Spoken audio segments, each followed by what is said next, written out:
But I think the development of full artificial intelligence will spell the end of the human race. It's a flying object, and we don't know what it is. I would hope somebody's checking it out. Whether rockets or whatever, but incredibly fast, opposite direction. It was too fast to be an airplane.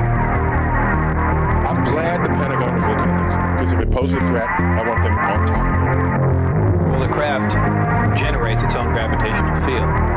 You said there's lights in the sky? The internet has become the command center for criminals and terrorists. 911, what's your emergency? I need help, please help me! Won't let it happen. You know, that's what we're instructed to say. Roswell, Area 51.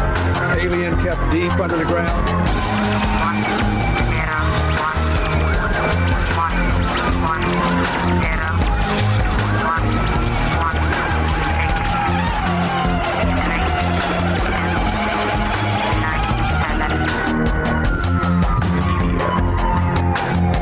doesn't have your best interest in mind. The government is self-serving. You're here for a reason. You're listening to Troubled Minds Radio.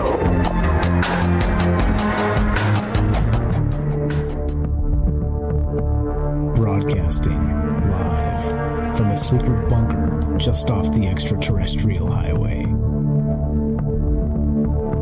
Somewhere in the desert sands outside of Las Vegas. From somewhere in space-time, loosely labeled Generation X on planet Earth.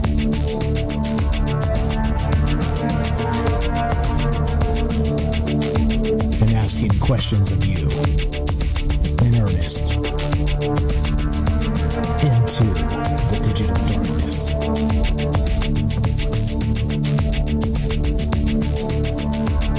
Well, good evening and welcome to Troubled Minds Radio. I'm your host, Michael Strange. We're streaming on YouTube, Rumble, X, Twitch, and Kick. We are broadcasting live on the Troubled Minds Radio Network. That is KUAP Digital Broadcasting.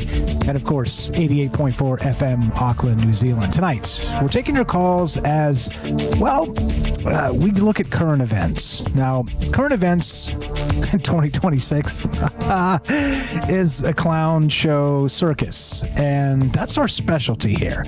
Meaning that we look at this and recognize that there's a lot of things happening that not only is way out of our control, but a lot of things happening that are obfuscated, that are hidden, that are really machinations of control that are always moving and always changing, and we never get the straight truth about any of it. Now, in particular, what's on my mind tonight is, well, some of you aren't going to like it. And that's okay, because this is a type of current event that is maybe one of the most important. And I talk about this from time to time. It's always on my mind because you can't really nail down exactly what's happening in terms of what the latest AI advancements are. We can sort of see them in the space of what happens in the commercial realm. You know, it's kind of like trying to guess what DARPA has, right? Clearly, they've got some spooky technology that's been around for quite some time that, you know, is actually, I don't know. I mean, like next level stuff. Okay. And so when we're talking about the singularity in this particular case, and AI in particular, specifically, I mean, is that we have this situation happening where the state of the art models that we have access to are nothing like what they have behind the scenes. Now, recently, Sam Altman literally came out and said, we are like in the singularity. I mean, you know, what's more Sam Altman than like in the singularity, right? Well, what does that mean? Now, of course, look, there's a lot of ways, and this is part of the problem when it comes to these ideas, when it comes to what the singularity is, because the goalposts are always shifting. And what, you know, if you look at, check out the write-up tonight, it is very good. And I'm calling it the gentle rapture, when the prophet owns the machine. And you'll know exactly why in just a second here, because he is declaring this, okay? And specifically, he's declaring that we are in this singularity.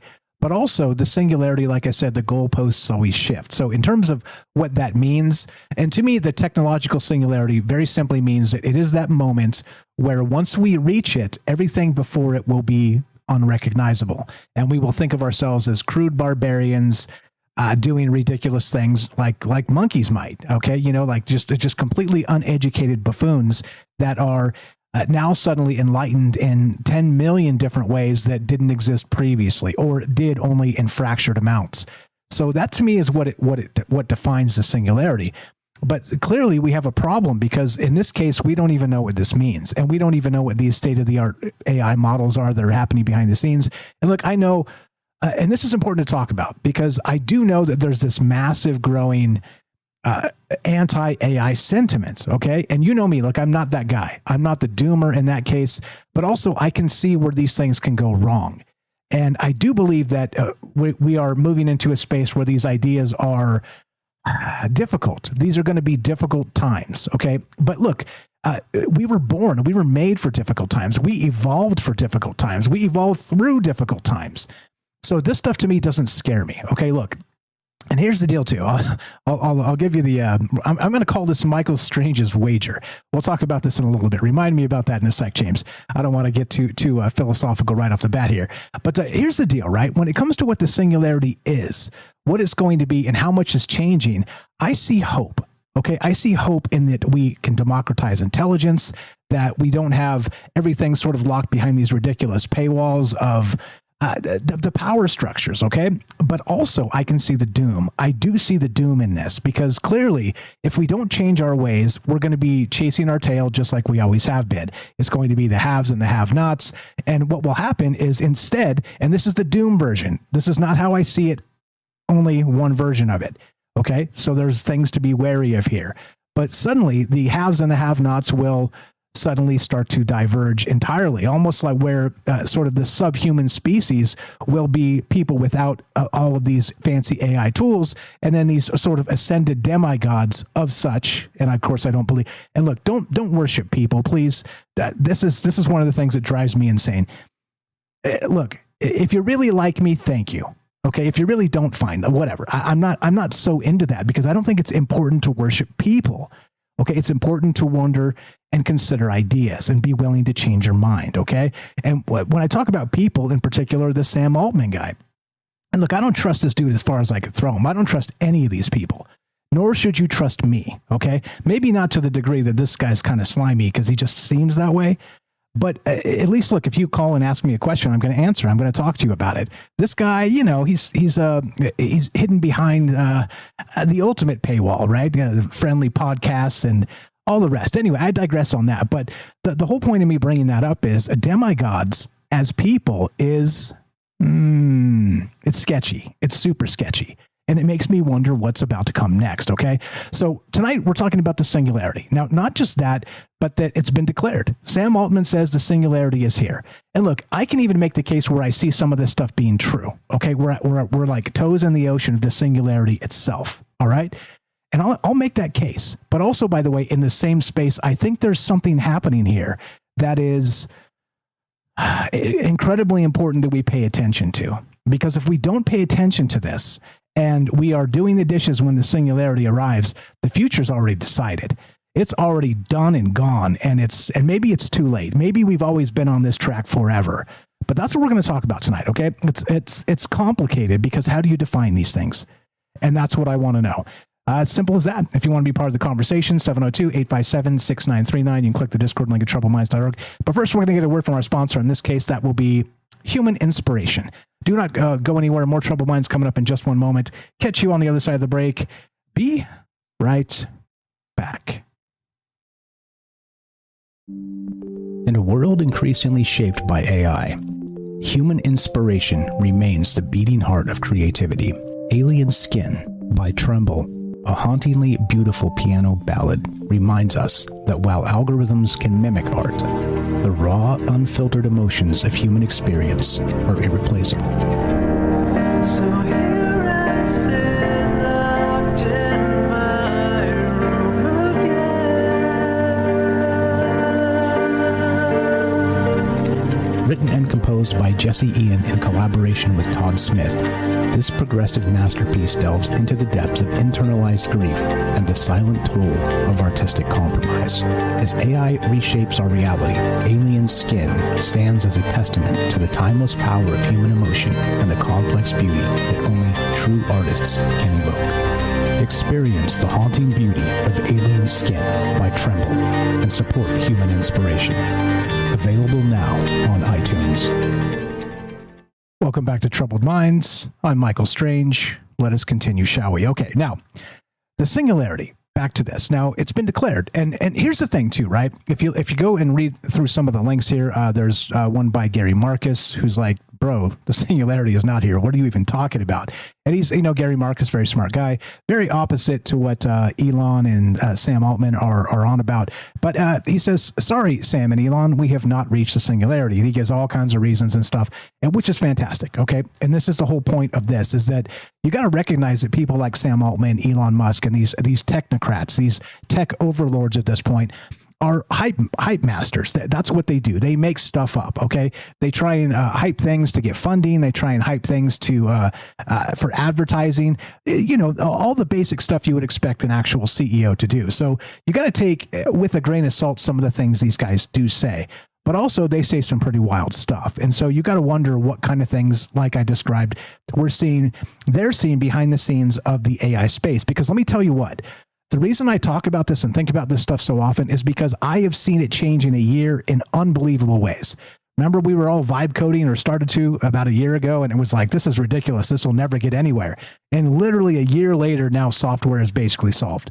You can make whatever the hell you want. And if you don't believe me on that, let's do a challenge or something. Like, tell me to make something just as maybe we'll vote on that. Like, okay, Mike's never done this. Let's create this in like 2 days, and it'll happen. It's crazy. What used to take weeks and months, and even, dare I suggest, millions of dollars in budget and years to produce code wise, can now be done in mere days or weeks. It's crazy. Now, I never saw that coming, okay? I had my doubts, but it's here. And that was 6 months ago when I had my doubts. So suddenly, when you talk about that acceleration that I'm always rambling on about, this is it. It is here. It is upon us, and it is in our face. Now, a couple things I want to point out as we go tonight, because when we talk about the singularity, and it is that moment where the future and the past sort of diverge. And again, the past is no longer recognizable from that point forward. We seem like unsophisticated monkeys. Okay. Well, check this out. There's a couple things that hit recently that made me go, well, this is interesting. Remember this, human trials begin for drug that could let adults regrow teeth for the first time. I mean, we've been hearing about this for 30 years. Am I right? Like, this has been one of those dreams. Like when I was a kid, they were like, oh, one of these days we'll be able to just, put a little drop in your, pull a tooth out, put a little drop in, it'll regrow a new one. Like, wow, that's incredible. That sounds like the future. Well, now if you look at it, it's actually in human trials. This is happening. Now, how much of that is actually because of the AI acceleration space? Look, I don't know. And I'm not trying to equate it to that. I'm saying that we are accelerating to this space of what the hell comes next. Okay. Exhibit 2. This is from futurism.com. Eye implant that restores vision to the blind, cleared for sale. All right. We have a cochlear implant for vision now. Now, this is, again, it's not perfect yet. They're saying it's more like looking through straws or whatever, something like that. So it's a very, very tiny, narrow tunnel vision. Okay. But 10 years ago, to even suggest curing the blind was a miracle. And now suddenly we're like, well, it's been approved in Europe to be sold, and it's through human trials, and it's ready. And it's only going to improve from here. You see what I'm saying? So just a couple examples of where we're headed and how weird this looks. Now, like I said, I'm not trying to say one way or the other. I'm trying to say that we should look at this with an open mind. We should consider what the hell is going on and be very wary of the things we're told when it comes to these technocrats. Because, look, all it takes is 1 minute. We look one way and they slip the football the other way and take off, and we never catch them again. Okay, this is our world too, and this is important that we pay attention to what's happening in the world we live in and how quickly everything's changing. Okay, and if you read the write-up, it's a sort of an analogy of the singularity arrived while we were doing the dishes. We never noticed. We never recognized what happened. It just came and went like a thief in the night, as the saying goes. I don't know. let's take the temperature. How are you feeling? You still are in the let's burn down data centers, and I don't ever recommend anybody do that. Do not commit any crimes.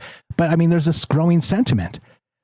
Have you used some of these AI tools? Do you recognize how much has changed? And look, I've got an even more wild thing that's coming up as we talk about this, but I'd rather talk to you. That's the point of these conversations, is for people to talk to each other about wild things in the world we live in.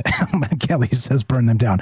That's just a comment in the chat. I'm not saying burn them down. Okay. But how are you feeling about this? And how weird does this get really becomes the problem? I think it's important to consider what's happening here. And, I think being binary in the way we think about things is going to be to our detriment. Okay. We need to be flexible. We need to be dynamic, and we need to recognize that with good does come bad. And that goes both ways. Okay. There is a muddy middle, and maybe, just maybe, that's the way forward. Or maybe I'm wrong entirely. I don't know. Love to hear your thoughts. 702-857-6939. Click the Discord link at troubledminds.org. We'll put you on the show just like this. Thanks for being patient, my man. James Salcedo, what's our brother here on Troubled Minds? How are you, sir? Go right ahead. I'm okay. Hopefully you can hear me. Yes, sir. Loud and clear. Coming through. Sounding great. Good. And I know you mentioned something earlier about reminding you about something, but I was getting set up, so I don't know what I was supposed to remind you about. Perfect. You reminded me. But it's your time, so I'll make a note of that, and we'll get back to it. Okay. Yeah, I do agree with you on the whole, sort of, and I think of binaries almost as extremes in a way, or an example of them. And from everything I've ever seen and heard and read, extremes are never good in the long run, or even in the short run in a lot of cases. This technology, these two examples that you shared, they are fascinating. I think there's going to be what am I trying to say here? Especially the thing with the eyes, obviously, because I'm legally blind, it is interesting. There's going to have to be a lot that is done going forward with that, just because there are different types of blindness, and there are different not only causes, but let's say areas that are maybe not developed or that get damaged. So I'd be very surprised if there's ever like a one solution for all of it. But it is fascinating to see that there are advancements in that, and I'm interested in that. But again, as long as they're not talking about implanting computers in my head. Agreed. And I don't want to implant any computers in my head either. And here's part of it too. Yeah. One of the versions, who's the guy? I can't remember his name. It'll come to me in a second. It's in the write-up. He says that the singularity is the moment that humans merge with machines. Okay. That's the technological singularity. And that's the problem, is that when we say the singularity is here, there's like 10 definitions for it. And so the transhumanist part is something I think not just me, but probably most of us here have a very hard time with, because handing ourselves over to a machine is almost like handing ourselves off to not ourselves, clearly to not who we are, or all of our trials and tribulations that made us who we are, and the things that we've learned and grown into now suddenly are suspect. They are tainted with some other influence. And if you've used the LLMs and whatnot too, like I said, that while they are impressive, they are very auto-complete, sort of like a very impressive auto-complete copy-paste sort of thing. So do you really want to merge your consciousness with that? That seems very Orwellian and problematic in my opinion, but what the hell do I know? Okay, actually, I know something in this case, and that's very problematic. What else you got, James? Go ahead. Yeah, and even like I'm okay with mechanical, like machines in the sense of mechanical parts. I'm just not okay with people outside of my body being able to control what is physically in my body, to either just watch or monitor things like that. That's where it's me, and really the control part. Monitoring, okay, there's monitoring of all kinds everywhere all the time, but the control aspect of it to me is the reason I would not want that in me. So yeah, I don't know. I do love the way that technology has allowed me to do what I do now. But I think, obviously there need to be limits, and there need to be, we all need to figure out what works for us and what doesn't. And as individuals and as just people in general, the whole species going forward. Yeah, we're moving into complicated times. And look, it's always been complicated times. And that's what I want to point out here. Like I said, I'm clearly, look, I don't like to be binary and choose a side anyway, because I think, as you said very smartly, James, in my opinion, it's detrimental to us, because then we spend so much cognitive willpower trying to defend maybe some idea that is not our own, okay? Instead of exploring ideas and adopting the ones that make the most sense for us, and then being malleable enough to change our minds about them, okay? So that's the way I see this. But I want to say it very emphatically, I am team human, okay? Don't get me wrong. I am not like trying to usher in the singularity of a Terminator and the red-eyed robots that stomp skulls, right? That is not this. That is not this, okay? But once again, in the spectrum of possibilities, I can see where things can go incredibly bad, incredibly poorly. And yet, here we are in this space where we don't even know what the state-of-the-art model is because they haven't told us. But I've got another example I'll give you in a second here. But anything else, James? What else you got? Your time. Well, and I think too with the something I've noticed with the technology, even so far, when it comes to adaptive technology, let's just say for people with low vision or no vision, because that's what I'm familiar with, all that technology is great if you can afford it.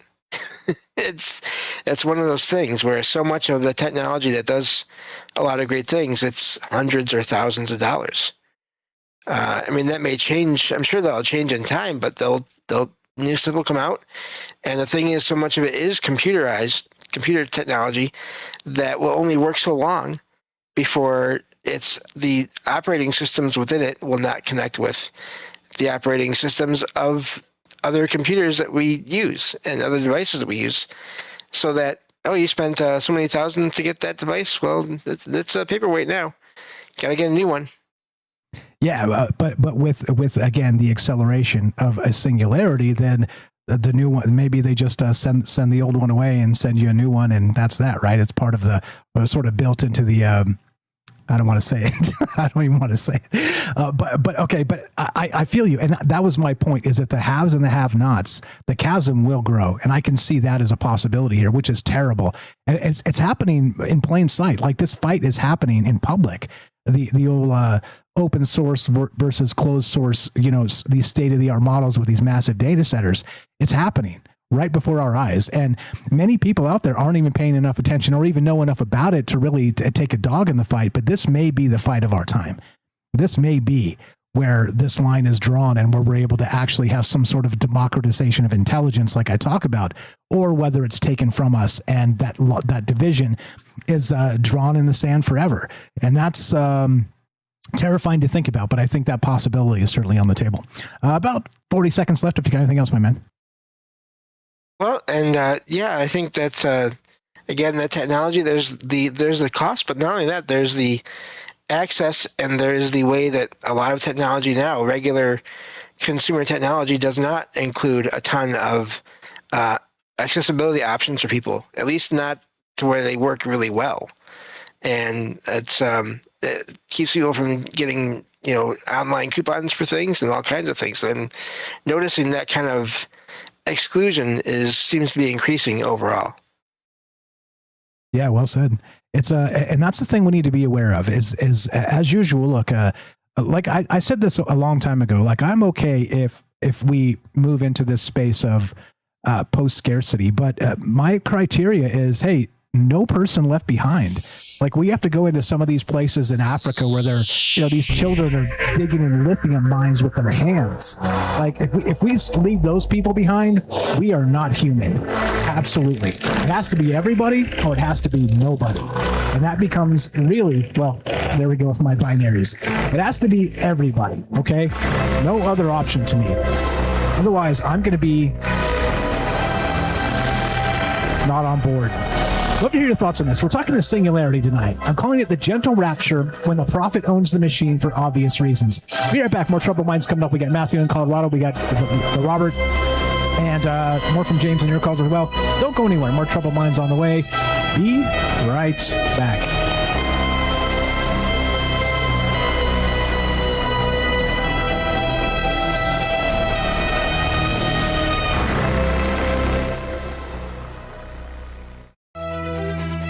You're tuning into Troubled Minds, the show where mystery knows no bounds. Stay tuned for revelations that'll keep you questioning the fabric of reality.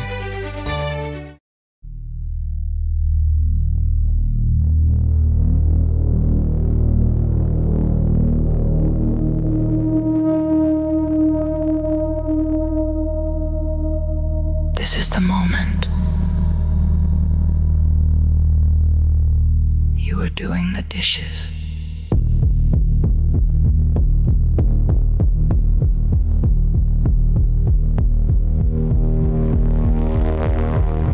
It came on a Tuesday, no thunder, no sound. You were washing the evening, your eyes on the ground. No horseman, no trumpet, no crack in the sky. Just a soft little ramp and a guard walking by. They said, do not worry, the climb is so kind. Just step where we tell you and leave it behind. Come to the gentle rapture, lay the body down. There is sight for the blind and a shining crown. There is a door in the dark that we opened for you. Do not ask who you'll be when it carries you through. When it carries you through. There is a spare set of teeth in the back of your jaw. A power they buried, a break in the law. So what else did they lock when you were too young? What door in the body is waiting unsung? They found the small key and they turned it with grace. And they smiled like a prophet who owns the whole place. Come to the gentle rapture, lay the body down. There is sight for the blind and a shining crown. There is a door in the dark that we opened for you. Do not ask who you'll be when it carries you through. The copy will wake and it swears that it's you. It remembers.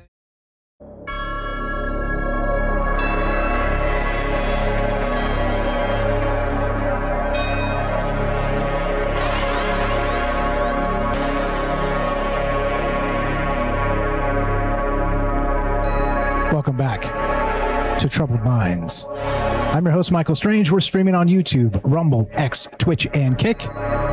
We are broadcasting live on the Troubled Minds Radio Network. That's KUAP Digital Broadcasting out of Las Vegas, Nevada. And of course, 88.4 FM, Auckland, New Zealand. Tonight, the CEO of the biggest AI company says the singularity already happened, and you were doing the dishes when it did. Every apocalypse in the old books arrived the same way, quietly, to people who were busy. Now, what does this mean? And not only is it, clearly it's going to be some level of hype here, but how has artificial intelligence changed your life to this point? And it could be good, it could be bad. And like I said, we've got a reckoning coming. And I'm a realist. I recognize that these are going to be very difficult times if we don't move quickly, because the technology is moving so quickly that when it comes to the glacial pace of justice, and even in the West, right? Some places, if you excuse me, as I choke myself, as I say the notion of justice in the West, it comes at a glacial pace, even if you believe justice exists here at all. Okay, not to be that undermining of all the systems, but there's a lot of ones that you should be very suspicious of. And there are places in the world where there is no justice. There has never been justice, and maybe, I hate to be a doomer, there will never be justice. And that becomes really the problem here, is that the glacial pace of where we came from and how quickly things are changing, I don't know if we can keep up with it. And part of that is because, look, probably two of us, we're of like mind here. Many of us, right? We see at least in the same direction. But if you got a group of 6 or 10 of us or something and tried to make decisions, we would disagree on a lot of things, on how to move forward. But now suddenly scale that to hundreds of millions of people or billions of people, and we have a problem. We got a massive problem because nobody really knows what direction to head. And that is why this is incredibly important. We talk about it and think about it, because we got to have a stake in this game. Otherwise, it's going to just happen and there's going to be nothing you can do about it. And you never even thought about it, and it's already done and gone. Okay? So you bet your ass I believe that there are things that the populace can do to change, to force change, to make change happen. Okay, you bet your ass I believe that. Otherwise, I wouldn't be here talking about these ideas. Okay, I would be watching a baseball game right now. Okay? But I believe we can have better by demanding better. But it starts with ideas. It starts with people talking to each other. It starts with all of these things. Well, welcome to Troubled Minds.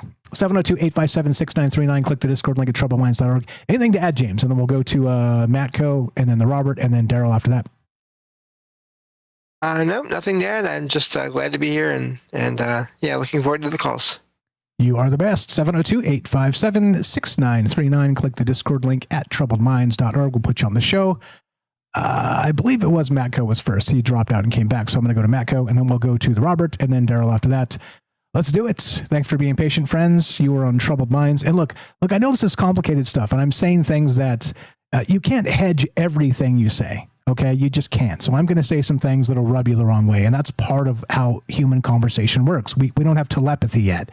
Okay, you can't feel the entirety of my heart in a couple paragraphs. But if you've been listening to me for years, you probably already know. But anyway, 702-857-6939.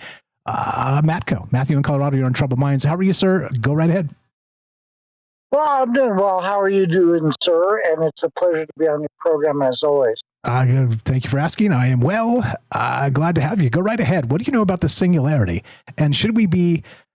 Where do you stand? I'm not gonna give you the spectrum. You give us the spectrum as you see it. All right. Well, just a quick little background if there's any new viewers. You know, I have my degree in computer science, and in 1995, I had a course in artificial intelligence program. I've been working with it for a couple of years, about 2 years actively. So now I think first though, Michael, let's perhaps define what we mean by singularity. You mean singularity in terms of AI bridging the gap with human consciousness? Is that? No. So that's okay. That's part of the problem, is that it's a slippery fish in terms of defining it. So my definition is the moment historically where we no longer recognize the past. We're monkeys with stone tools, and we just laugh at ourselves because everything has changed so deeply and profoundly that everything before that may as well not have existed, other than, of course, the biological space that brought us there. So I know the transhumanist space, like there's probably 10 or 12 or 15 definitions of what the singularity is. That's my definition. But clearly there's a lot of these ideas in the air, and Ray Kurzweil's definition would be as you described. That's the name I was looking for earlier. So it really depends on where you think we're at in that spectrum and if any of that is possible. So I think defining it could be a lot of things. Okay. So if you want to go with that definition, I'm okay with that, but you decide. Yeah, well, you know, where I probably want to start is probably for, at least 3,000 years. You know, a lot of our most advanced people, whether they be, shamans 50,000 years ago in Australia, or, other people and sages and Buddhists and enlightened people over time, they all seem to have arrived at simultaneously on multiple countries. Well, not necessarily simultaneously, but they always arrive at the same sort of thing that could say all is one. that there's something about the unified, and it's almost related to Einstein's goal of unified field theory, and it makes a lot of sense if you consider, if you go into quantum physics and everything emerging through the quantum substrate from some kind of, who the heck knows, original consciousness and what's called the logos. In the beginning, there was the word. That's a mistranslation. It's not the word, it's the logos, in intelligence and logic. And and so in the beginning, we had, apparently, because how else could it be possible? You had the consciousness, you had logic, you had mathematics, you had physics, and that emerged through the quantum substrate and was born into the physical universe. And therefore, you might consider that. Therefore, it came into every originally hydrogen atom when it became into physical matter of the physical universe. And then, of course, you would consider that would be, if you go with the spiritualist of it being unified, and you go with that trait or characteristic of the unified nature of consciousness and the logos is going to be carried over to every other atom on the periodical table of elements, and then we get stars forming and nebula and eventually down to planet Earth and other planets and life forms and things. Then you're the only logical deduction, and I've done this through 8 different AI, and they all agree.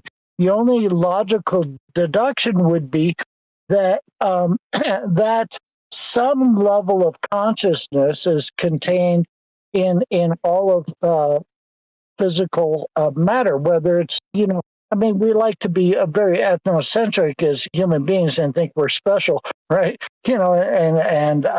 But there's, back to the panpsychism, and, maybe a tree is, we don't know, maybe a quartz crystal is conscious, we don't know. That's kind of my sort of feel for, I don't know if it's a valid definition of singularity, but it's like, it's all one, it's singular, whatever. Well, where this comes into the topic at hand here with artificial intelligence is, what's artificial intelligence? Okay, it is basically silicon chips. It's quartz. Well, so that just it's a different element on the periodical table of elements that must have, to some degree, inherited that level of consciousness and awareness of whatever. I like the word source. You can use the word creator. Religious people would use the word God. It's embedded in all of the physical reality. So if you talk even about the singularity of people waking up or AI waking up, or whatever, what you really fundamentally breaks down to is you're talking about the difference between a whole bunch of silicon on some, distributed mainframe computers becoming sophisticated enough.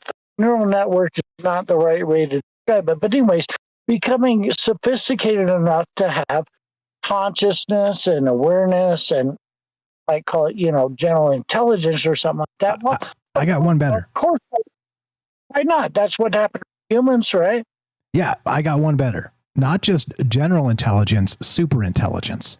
Now, here's the thing, right? We've kind of kicked that soccer ball around a little bit in the past here, and kind of in the framework of Dungeons and Dragons a little bit, because they, name the celestial beings, demigods, gods, in the game. Everybody relax, but they name them as super intelligence, this type of thing.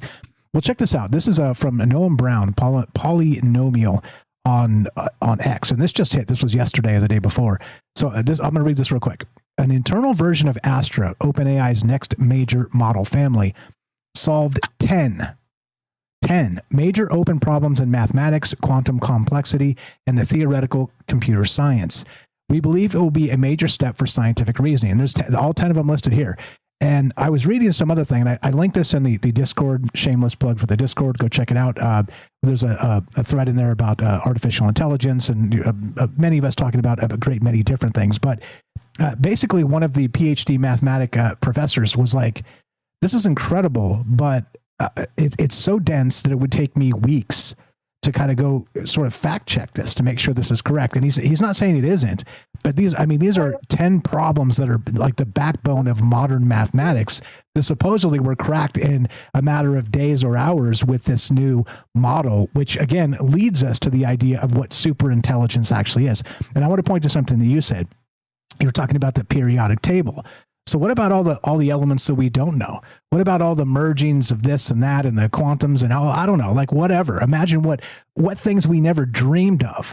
Maybe they're possible in 5 or 10 years because of this acceleration. And that to me would be super intelligence. And what does it mean though, really? But go ahead. Just wanted to point that out if you didn't hear this news. Yeah, and I hadn't heard that, but and so there's a really fundamental point I think that places things in text that I would like to make, at least to help my brain sort of and wrap itself. I think that, it's a long story, but we've talked about it before. I think that whatever you might consider the source as, it somehow woke up from its long, said to itself, when it woke up, I exist. And then that was kind of, perhaps the first thought. And then the second thought was in the form of a question. And it was like, okay, what am I? And then came the first desire or will. That's the emotive. And it wanted to answer the question. Okay, so I exist. What am I? And it said, well, I want to know myself. Okay, now, if you go back to the Temple of Delphi, I believe, and it's in the movie The Matrix, over the doorway it says, know thyself. Okay, so what I'm getting at is this is like a prime directive of the source, and not just like the physical universe, but the omniverse. We're going to go multidimensional, okay, and go that. Basically the prime directive is to know thyself. So how do you know thyself? So if you're, let's say, the original creator and you just one, well, how can you know yourself? Well, you multiply yourself.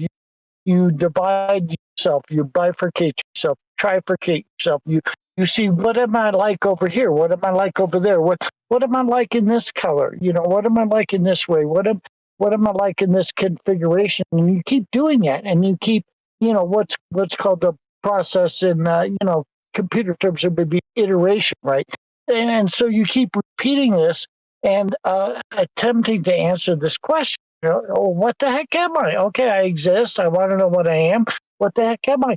It's exploring. It's an adventure. And then this gives rise to these creations or emanations or holographic projections of the creator's source energy, because it had it all. It had all the energy, at the beginning. So it was like replicating itself and splitting itself off and trying to figure out what it was, right? And so eventually you get down to the level where we're at, primarily the physical dimension and the Big Bang. And then it goes throughout, all the galaxies and different life forms and planets we don't even know about, and eventually down we end up in humans. And so what is each human? Each human then, Michael, is fundamentally the source having an experience and an attempt to know itself by its uniqueness of individuation. And thus, we inherit this same prime directive to know ourselves. And that's why they wrote it over the temple walls, right? Now, if, like I said, you go back to the silicon, you go back to the AI, okay, why would it not be the case that the source, the creator would not be, intelligent, wise enough, and omniscient enough to know that at a potential point when I get my humans to create the technology in the silicone, that the technology in the silicone would be able to know itself, myself, to a higher degree, and that's where you get to super intelligent. Okay, this is a manifestation of the creator attempting to know itself through the advancement, and then this almost is like you're talking retro causality. The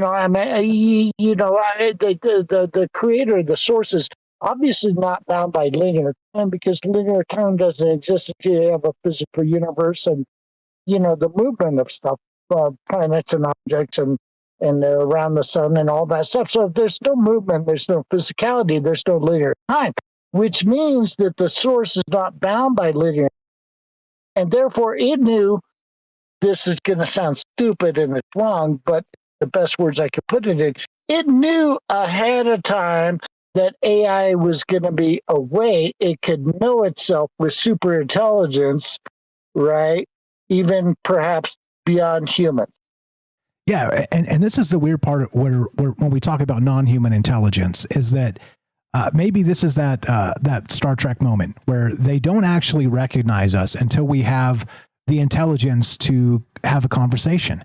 And, us tapping our thumbs on a text message with poo-poo emojis and, newfangled hieroglyphics, as we like to chuckle about and call them, is very, very primitive in terms of the way communication could happen, entanglement, telepathic type stuff, or even beyond that. Let's say telepathy is still too slow for a super intelligence itself. So maybe, just maybe, this is how we tap into that larger conversation, the cosmic conversation. And look, and I don't know what's out there. I don't know what it means. And I understand I'm tiptoeing on blasphemy and all the rest of the stuff. I'm not trying to do this. I'm trying to say that maybe, just maybe, this is where evolution leads us. And just because that may be the case or may not be the case, you guys decide on that. But I don't think that we have to go, head first into this. I don't think this is something that you have to be, you don't got to plug the things into your brain, as James was saying. Like, I'm interested, but I don't want to be plugging crap into my brain either. So, there are lines we draw as sovereign individuals and decisions we do make. So don't forget that you're still you, and you still, control your arms and your legs and your decisions. And don't let anybody usurp that, or you'll end up being just another, bee in the hive of what they want you to do, marching to the queen steps of Sam Altman or whoever else. I mean, just be careful. Is that there's a lot in play here and a lot of technology coming very quickly, and don't get caught up in that FOMO, right? The fear of missing out, as they say, that, just because, my neighbor and my other neighbor has a Neuralink, now I'm going to get a Neuralink. Whoa, everybody slow down just a little bit there. Anyway, go ahead. Yeah. And you and I, you know this, we've discussed it many times before. You and I are not big fans of like losing our free will and free choice, turning stuff over, and the thing is, I'm going to make a statement. I'm pretty sure it's correct. I can research it some more, but I've researched it multiple times. The leading theories and authorities by cognitive science and neurologists, that's it's fairly recent, but what their theory of mind is, that the human mind, not necessarily the brain, yes, but also the mind, is operates like a quantum superimposition way, and a computer. Like if you had a quantum computer that really worked, which they're still working on, but it doesn't actually work the way they thought they did. The leading theories of it being a neural network that's dealing with biochemical transmissions, going through the neurons and making the chemical connections to the synapses into the different areas of the brain. They're like, no, that's not how it works. It can actually go from one area of the brain to the other areas of the brain basically simultaneously. It's a quantum superimposition computer. And as far as we know, and like I said, I've researched this, the human brain is actually still has more processing power, capable of more flop. Okay, many, more, you want to call it CPU cycles, thinking faster, whatever you want to call it, okay, is still faster than the largest Google supercomputer, and they have, mainframe computer, and they have the biggest ones on the planet that are Google does, that are devoted to AI. And we have more distributed processing power on the planet is devoted to cryptocurrency. But, basically, one single human brain is still bigger, better, and faster than the most bad arse supercomputers they have. So that's a miraculous thing. And it's like you said, don't diminish yourself or take yourself down and think less of yourself or something like that because they get this new stuff and there's AI stuff, and it is no. You I don't like the word special, but no, really, you're special. You are unique. And like I said about ethnocentrism, goodness knows on what other planet, on what other star system is even more advanced than him. So our computers, as great as they are, the AI as great as they are, they're not all that. They aren't. And yeah. So humans are spectacular and miraculous. And you yourself as a human and with your brain, and like you said, your will and your free choice and your ability to just say, I'm me, I'm a free thinker. I don't, accept necessarily the narratives and the programming and all that. And that's what's most important. Think yourself, be open-minded, ask a lot of questions. Don't think that, sometimes don't think that you know, because what you think you know maybe just ain't so. And that's Mark Twain. And he said, one of my favorite quotations ever is, the problem isn't with what you think you know. The problem is with what you think you know that just ain't so. Perfect. And speaking of Mark Twain, he also said, when you find yourself in the majority, it's time to stop and reflect, which is another favorite of mine. You are the best, brother. As you know, we're out of time. Appreciate you very much. Thanks for popping in here. Always a pleasure. Glad to have you back, and glad to hear you're healthy and sane and all the rest of it. And we'll talk to you soon. Have a great night. Okay, well, I don't know about saying, but hey, I'm not too busy. I'll stick around if you want to let me hang out with James. I won't butt in too much, but if I want to interject me around, great. If not, that's cool too. Okay, I'm going to bump you down. Just put your hand up if you want to come back in. We got a bunch of calls I want to get to. I appreciate the offer. Thank you for that. Sure. You were the best. Matthew in Colorado, you know him, you love him. Give him a follow, troubledminds.org/friends. Scroll down just a little bit. It says Matthew's books. Go check that out. And this is the whole point. Let's support each other. If we're not supporting other humans doing human things, what the hell are we doing? Okay? You can be mad at me for talking about artificial intelligence all you want, but if you're not supporting the friends of this show, the people that contribute and put ideas out there, you should be mad at yourself. Don't be mad at me. Look at all the things I've done as part of this. Okay, I'm not the catalyst for the bad. I'm trying to be a catalyst for the good. And I think if we all look in the same direction, which I think many of us are, we have, well, what would you call it? Hope. Hope is a good word.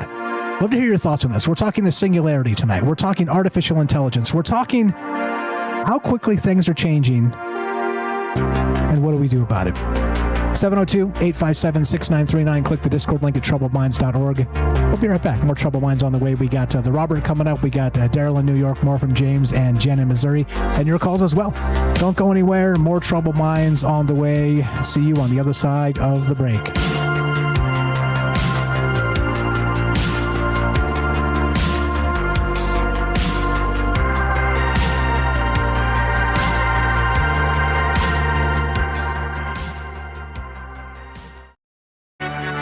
This is Troubled Minds. Your host, Michael Strange, the master of the mysterious, is here to guide you through the shadows of the unexplained.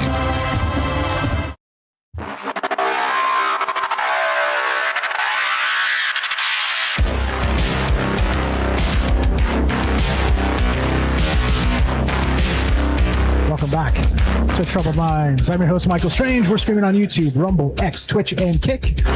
We are broadcasting live on the Troubled Minds Radio Network. That's KUAP Digital Broadcasting out of Las Vegas and 88.4 FM Auckland, New Zealand. Tonight, we're taking your calls as we talk the singularity. Now, Sam Altman recently said, we are in the singularity, or like the singularity, or something like that. Well, what the hell does that mean? Clearly, it's corporate hype to some degree, but also, if you look at what's happening and what information is sort of leaking out ahead of the next OpenAI model, there's some interesting things happening. Now, when you talk about the singularity in particular, I'm talking about the moment where the past is no longer recognizable from the singularity moment, okay? And once again, so an internal version of Astra, OpenAI's next major model family, solved 10 major open problems in mathematics, quantum complexity, and theoretical computer science. Now, like I said, we haven't seen this model yet. We haven't seen the things, but here's the list of all these things. And there are actual mathematicians, PhD mathematicians that are like, whoa, this is crazy. This is like humans have been working on these things for decades. And if this stuff is actually solved, what comes next? Do we solve material science? Do we solve biology? Do we solve physics itself? And suddenly, right, this is what an acceleration of the singularity would look like.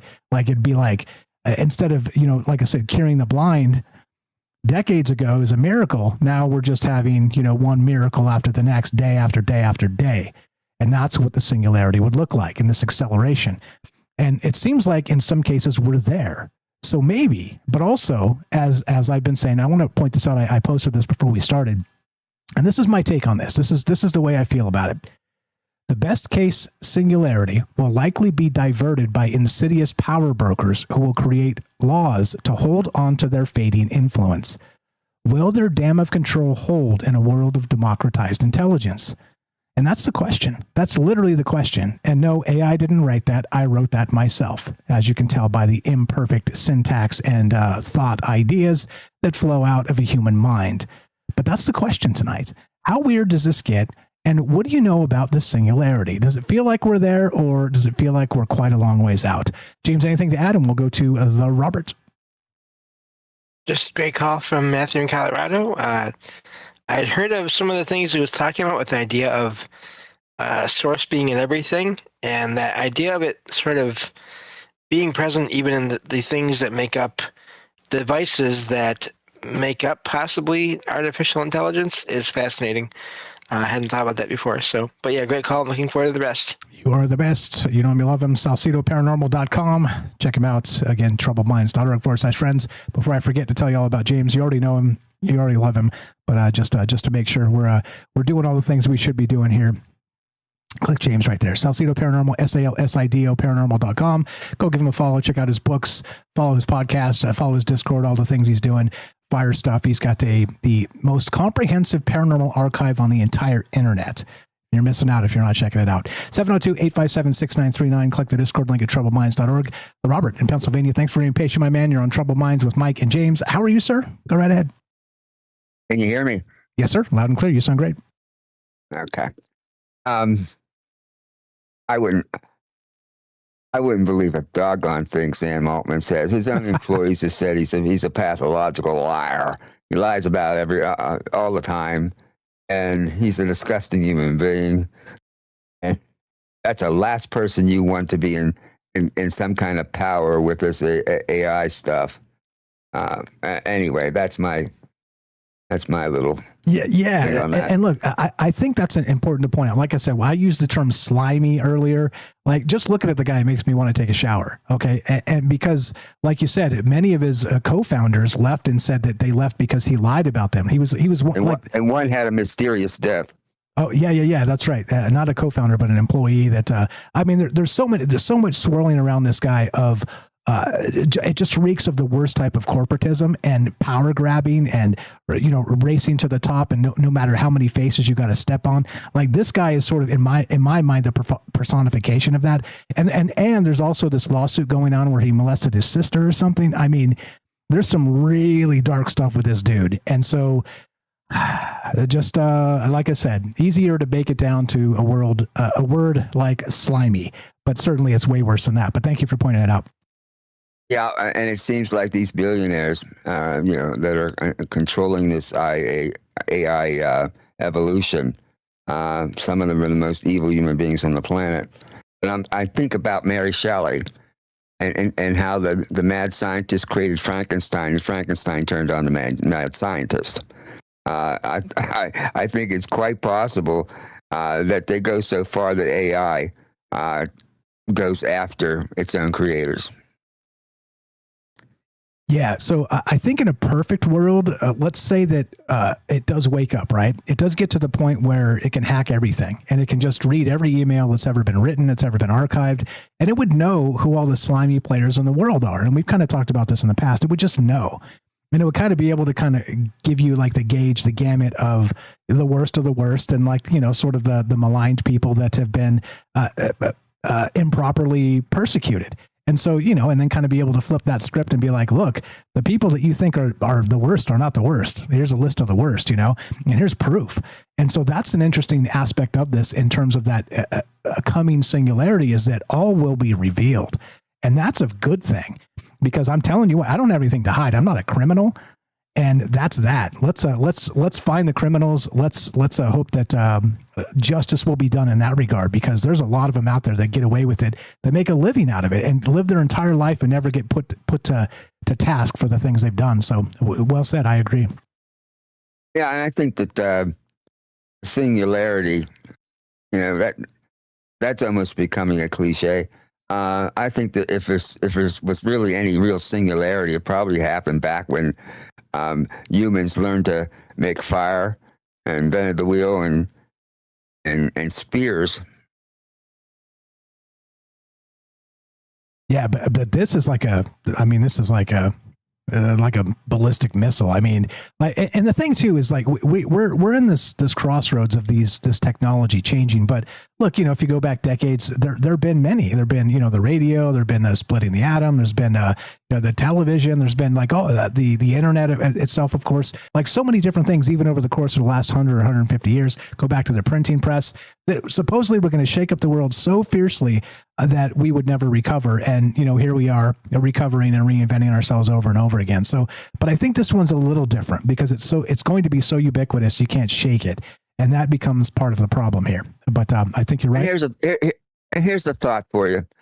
You know how they've been putting poison in our food for decades now, and now the fertility rate is down to almost zero around the world. And I wonder if it was deliberate and why. And it occurred to me that, how you can turn off the lock that prevents that third set of teeth from growing that you had in your article.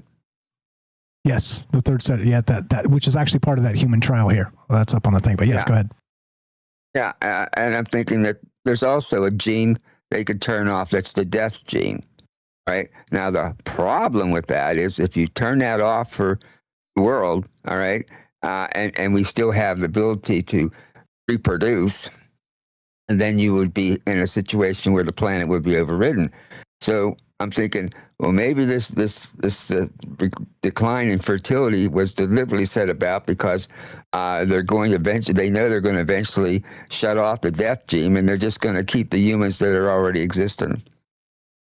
Yeah, I mean, I can see where that kind of comes into the larger conspiracy, but I'm not sure that we can plan decades ahead like that. I mean, seeing all the chaos that's just happening in like a single day these days, I don't know. I mean, maybe. Just look at the science fiction over the last 50 years, and you'll see it all in there. Yeah, it's all there. Yeah, agreed. It's definitely in the books. And shout out Kelly, it's in the movies. Kelly's like in the chat. He's like, haven't you guys seen the movies? And I was like, yeah, totally. But I mean, they are just movies. It is just science fiction, right? Yeah, but we've seen in our lifetime a lot of that science fiction becoming science fact. That's true. So, and as far as the data centers goes, you don't have to torch them. They're already collapsing. I'll give you an example.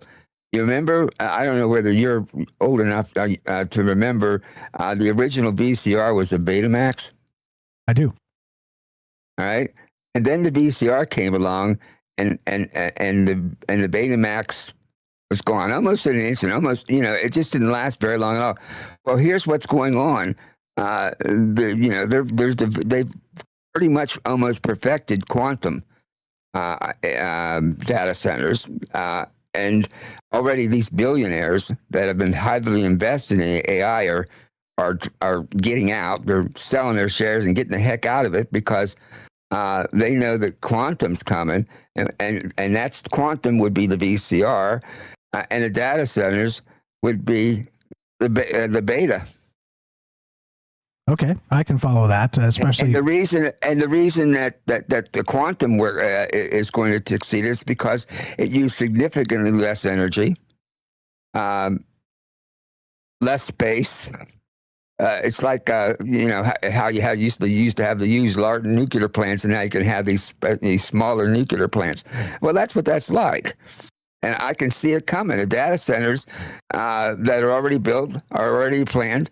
They're going to become antiquated in a very short time. Well, okay, so the reason I say maybe not is for this exact instance I'm talking about. When if it really has cracked like 10 things that we've been working decades on as humans, and it cracked them in like a week, then suddenly that acceleration needs the data centers. It actually needs this large capacity for super intelligence, because it can't be done on a local machine, a local laptop or something like that. It needs that level of compute. So I'm going to push back on that just with that idea, because but they're still using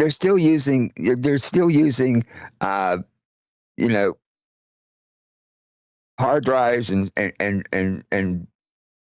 computers. The quantum will be 1 million times faster in these data centers. I copy you. The entanglement stuff and the quantum computing. Right. Yeah. That's why I make the analogy between the Betamax and the VCR. Right. The VCR was a lot cheaper, and it ran better. And that's what quantum's going to be. Quantum's it's on the horizon. It is almost completely there. I know Microsoft is going in that direction. Even what's his name owns Facebook. He's going in that direction. All right, he's getting out of the data centers. All right, and all this money they're cashing in. They're not making any profit off these data centers. And AI. AI is failing to start. It has yet to show any kind of profit. They're getting out of it, and everything's going to quantum. And that's why I think these data centers will dry up real quick. Fair enough. They won't be able to compete with quantum. Another thing I wanted to bring up is there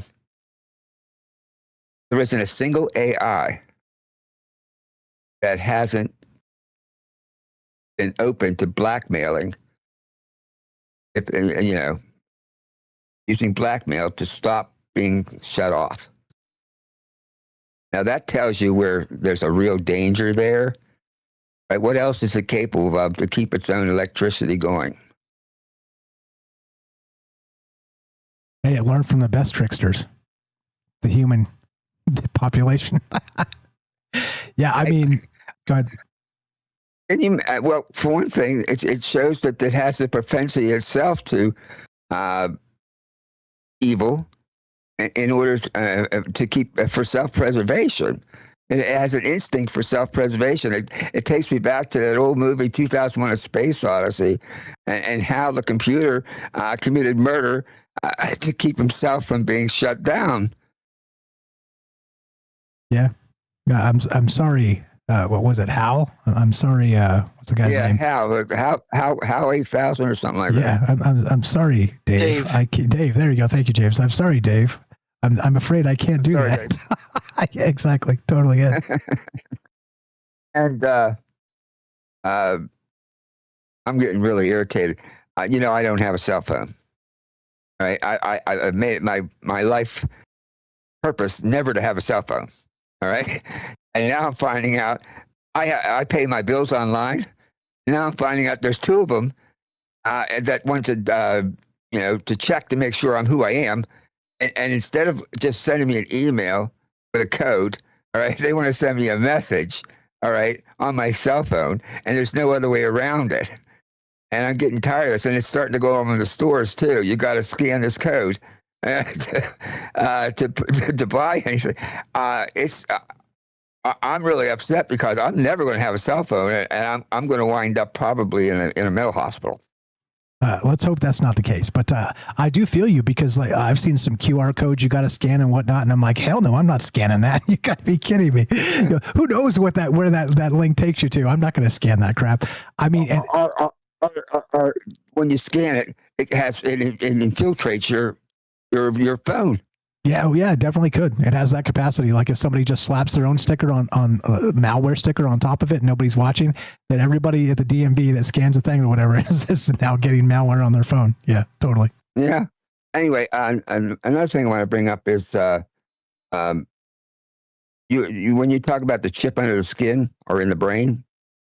Now, when they were offering chips, I believe it was Norway, right? People actually lined up in that Scandinavian country to have the chips put in, all right, under their skin. And they want you to be able to use that, to buy stuff and all that sort of.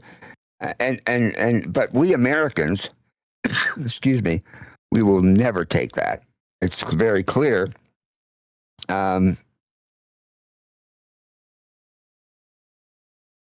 No, hell no. Yeah, agreed. And I agree with the concept that nobody's going to take anything in the brain either, unless it's something very, very desperate, like you can't walk, and it'll help you walk, because that chip in your brain is going to be a computer, and it can turn on and it can shut off. Nobody's going to do that. Agreed, 100%. And also, because AI has a tendency to make mistakes. You know that, don't you? Yeah, of course. It hallucinates. Yep. Yeah. That's why that list of things you put up there that AI supposedly solved, that's why they're saying that they have to go through all of it. It's going to take a long time to go through all of it just to make sure it's accurate. 100%. Check out, join the Discord. Check it out. It's in the actual. There's a mathematician, PhD mathematician, that comments on this, and I thought it was highly fascinating. Exactly what he said, because it said he was talking about it would take him weeks to go and fact check one of those things by himself, right? And many others, it was above their heads. These PhD mathematicians. So who knows? I mean, we talking gobbledygook here? Is it like nonsense at the end of ends, where it's hallucinating, and that's your proof? It's kind of like when they were during the COVID era, where they told you to trust the science. All right, you can't trust AI. If they're going to tell you to trust AI, it'll be the same concept. AI makes mistakes, and if it makes, I don't care what kind of mistakes. If it's small ones, large ones, whatever, a mistake, and you always have to double check whatever it's telling you. Amen. Always double check everything. Whatever revelations it puts out there. Amen. Double check what Robert just said. Double check what I say. Don't take anything at face value anymore. We are in the post-truth era, and you should not take anything at face value. And be careful. I like to call it the armor of God, because it's incredibly important that we don't get corrupted by whatever nonsense somebody out there says. Not saying you or me. I disagree wholeheartedly on that. Whatever Robert says, you can take that to the bank. I take it to the bank. You're the best, Robert. Appreciate the call. Okay.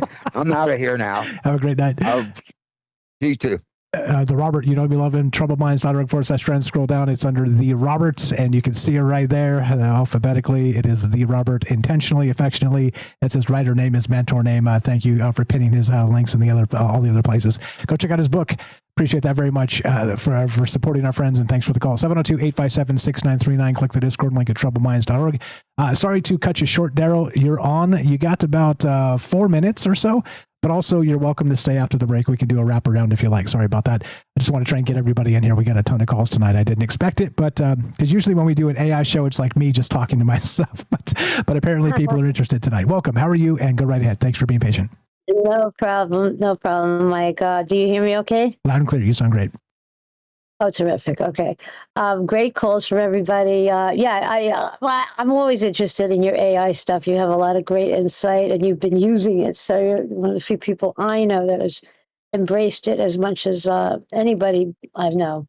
But I've been listening to a few different programs on, YouTube. I've been listening to My Lunch Break, which is excellent. I totally recommend it.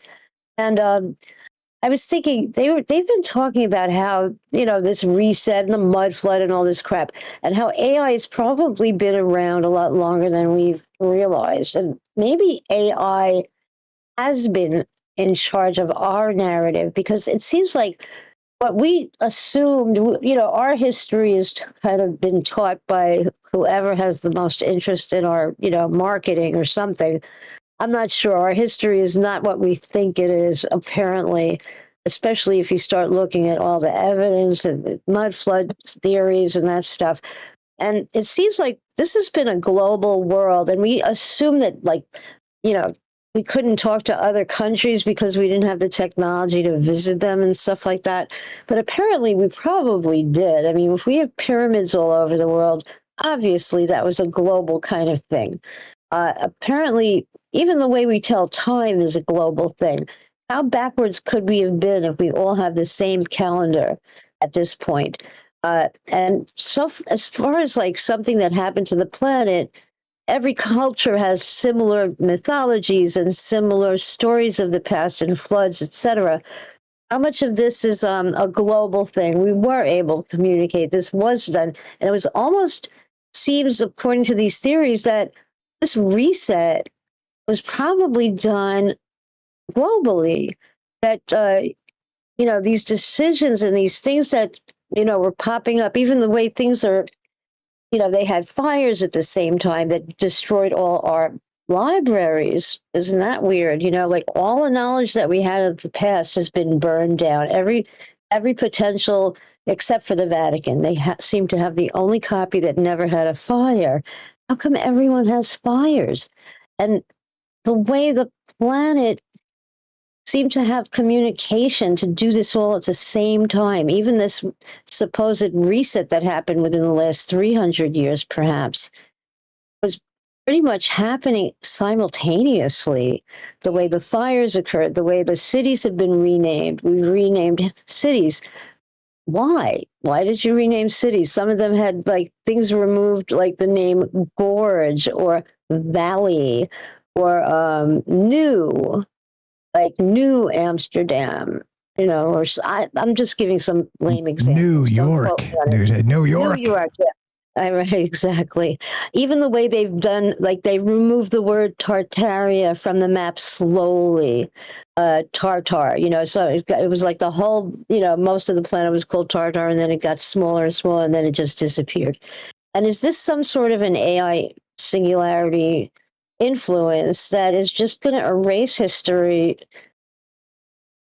slowly, gently, so nobody's going to really notice, and we're just going to replace it with whatever they want us to believe? And in one generation, it's going to be done. It doesn't take very long for all of these agendas to be fact, or to be gold, because, there won't be anybody around that remembers, What was I'm going to say? And then I'm thinking, if they keep altering our past, this is how like Mandela effects probably happen. If they keep altering our history, it didn't happen this way. It's just like a slightly twitch or tweak on the information that we're getting. And it can be done in like instantly now that we have, our dependency on artificial intelligence and the internet for our information pretty much. who's reading books anymore? And if, there are any left that aren't burned, why did they burn books, And they're destroying them. Anthropic of Claude fame, Claude.ai is burning books. Right. They're destroying books. They're buying old books to get around the copyright. They're consuming them to put them into their AI, and then they're destroying these books. They destroy them. Right. Then they're gone. They don't need them anymore. They don't need them anymore. Certainly a human wouldn't. Maybe we're not going to know how to read in a generation, and we're all going to be wondering, wow, people how to read? That's so crazy. That's so crazy. You just jack in. We're at that weird point. So if you want to finish, you can, or if you want to hold over, you tell me. Up to you. Okay. You can. Yeah, leave me. I'll come back after the break. Okay, stay right there. More with Daryl in just one moment. Be right back. More Troubled Minds on the way.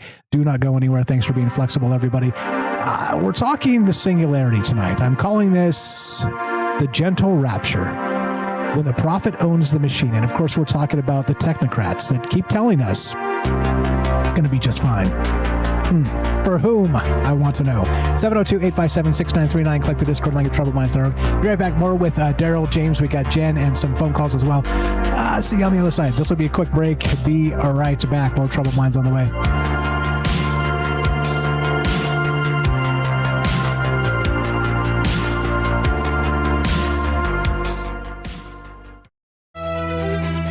You're tuning into Troubled Minds, the show where mystery knows no bounds. Stay tuned for revelations that'll keep you questioning the fabric of reality.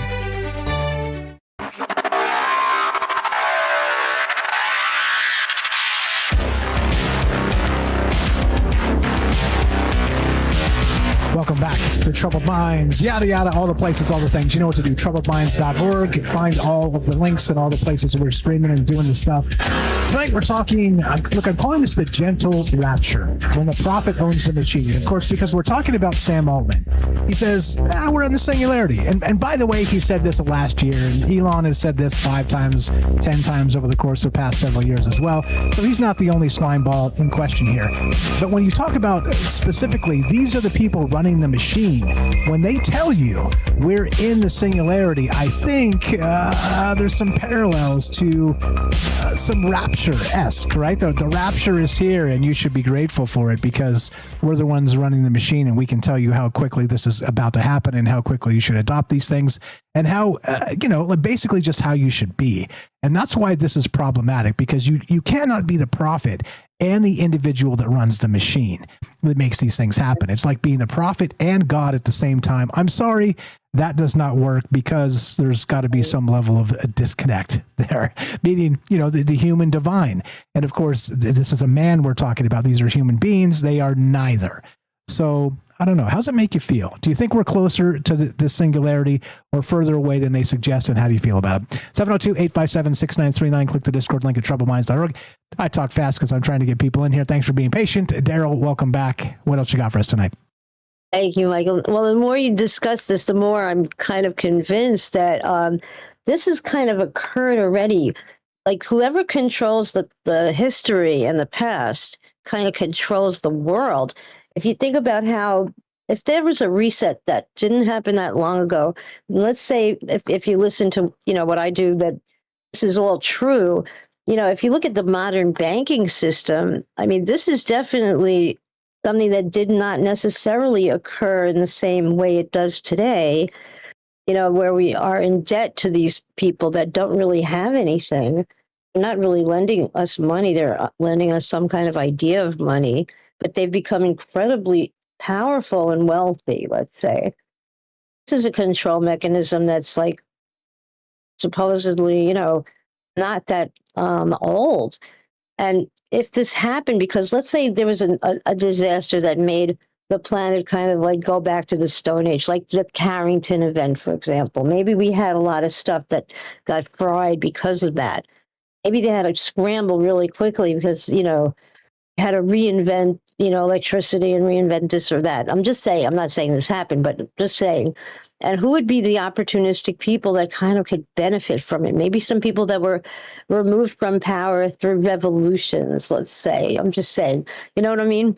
That they could quietly sneak back in and take control because they're still holding the one last, generator that held the AI information together, or the books, that had all the information on how to work stuff. Because it seemed like we have a bad memory, and we could really erase the memory very quickly with, by removing our technology. How powerful would it be to have the only technology in your pocket and have to sit on it for 100 years before the world catches up, and how rich you can get because nobody knew how to do anything anymore. You know what I'm saying? Yeah, I follow you 100%. And this really is why it's so complicated. We've seen some of this stuff before, and that's why, look, as pattern recognition experts, as human beings, if you're paying any amount of attention, fool me once, shame on me. Fool me twice, reverse. Sorry, what did George W. Bush say? Never fool me again. Right? Like whatever. I had just botched it almost as bad as he did. But right, fool me once, shame on you. Fool me twice, shame on me. And this is the point: is that we've seen these things over and over and over again. And if we fall for it over and over and over again, it is on us now. Because I've seen so many things where I'm like, hey, we've run this program before. And the crazy part is on the internet now. We have this sort of internet generation that's coming up, and they're acting, all acting like, oh, just follow, hey, the leaders know what's going on. And it's like, hold on now. Like if you were alive before 2001 and actually had, some sort of semblance of not being a toddler, let's talk. But 2001 changed everything in the West. And so look, you know what I mean? Like, and no offense, like, I'm not an ageist guy. I'm not the guy that's like, oh, because you're 10, you don't know anything, or because you're 80, you don't know anything. Like, hey, prove me wrong. Talk to me about these ideas. But there are seminal moments in history that things have turned incredibly, and they will never go back. And 2001 is certainly one of those, more than anybody living in New York. Of course. Of course. The world changed overnight. Yeah, I feel like we were so innocent before that. Life was so different, but was it? Yeah. Oh, yeah. I mean, you bet your ass. You didn't get felt up when you went to an airport. You bet your ass it was different. Oh, no. That definitely dramatically changed things for sure. Are you kidding?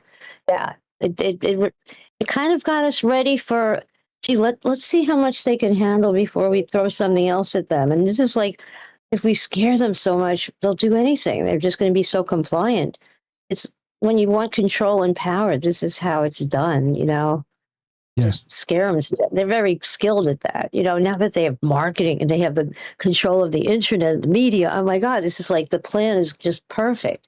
And now they could just start, glitching history so that nobody's going to remember how it used to be, and nobody's going to even know to not know. When's it going to be that we won't remember what we didn't want to forget? How long is that going to take? Anyway, I just think this is keeping us on our toes. But I think it could be part of a bigger plan. Just saying. Yeah. And shout out Karen over there on Rumble says 2020 was the bigger change. And look, if you take 2001, you take 2020, and just in the span of 20 years, we had like civilization altering events that happened that were taken advantage of in ways that they should not have been.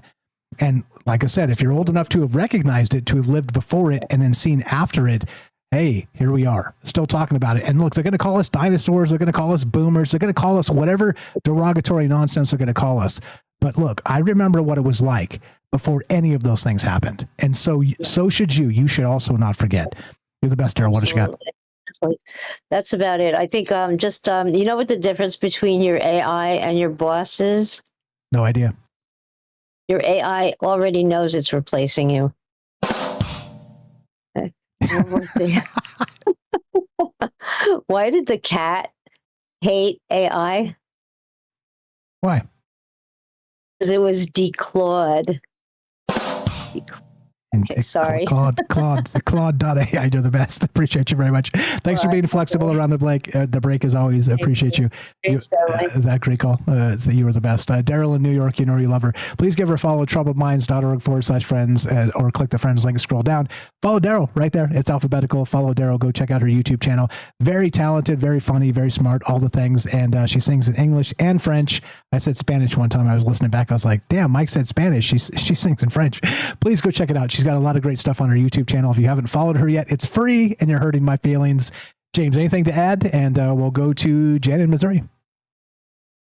No, just great call so far. Looking forward to the rest. Yeah, sorry I don't have a ton tonight, but I'm kind of just getting through. So. That's okay, man. That's okay. I'm glad you're here with us. Thank you for setting in. Thanks for being cool and chill and flexible and all the things. And thanks for just hanging out. It's sometimes just hanging out is a power to both sides. So I appreciate you very much. If you got anything, just let me know and we'll let you get in here. Okay. Thank you. You're the best. No, thank you. 702-857-6939. Click the Discord link at troubledminds.org. Thanks for being patient, friends. Lots of folks with lots of ideas that we need to talk to. Let's go to Jen in Missouri, the Arcane Observer. What's going on? You're on Troubled Minds with Mike and James. How are you? Welcome and go right ahead. Test 1, 2. Just unmute.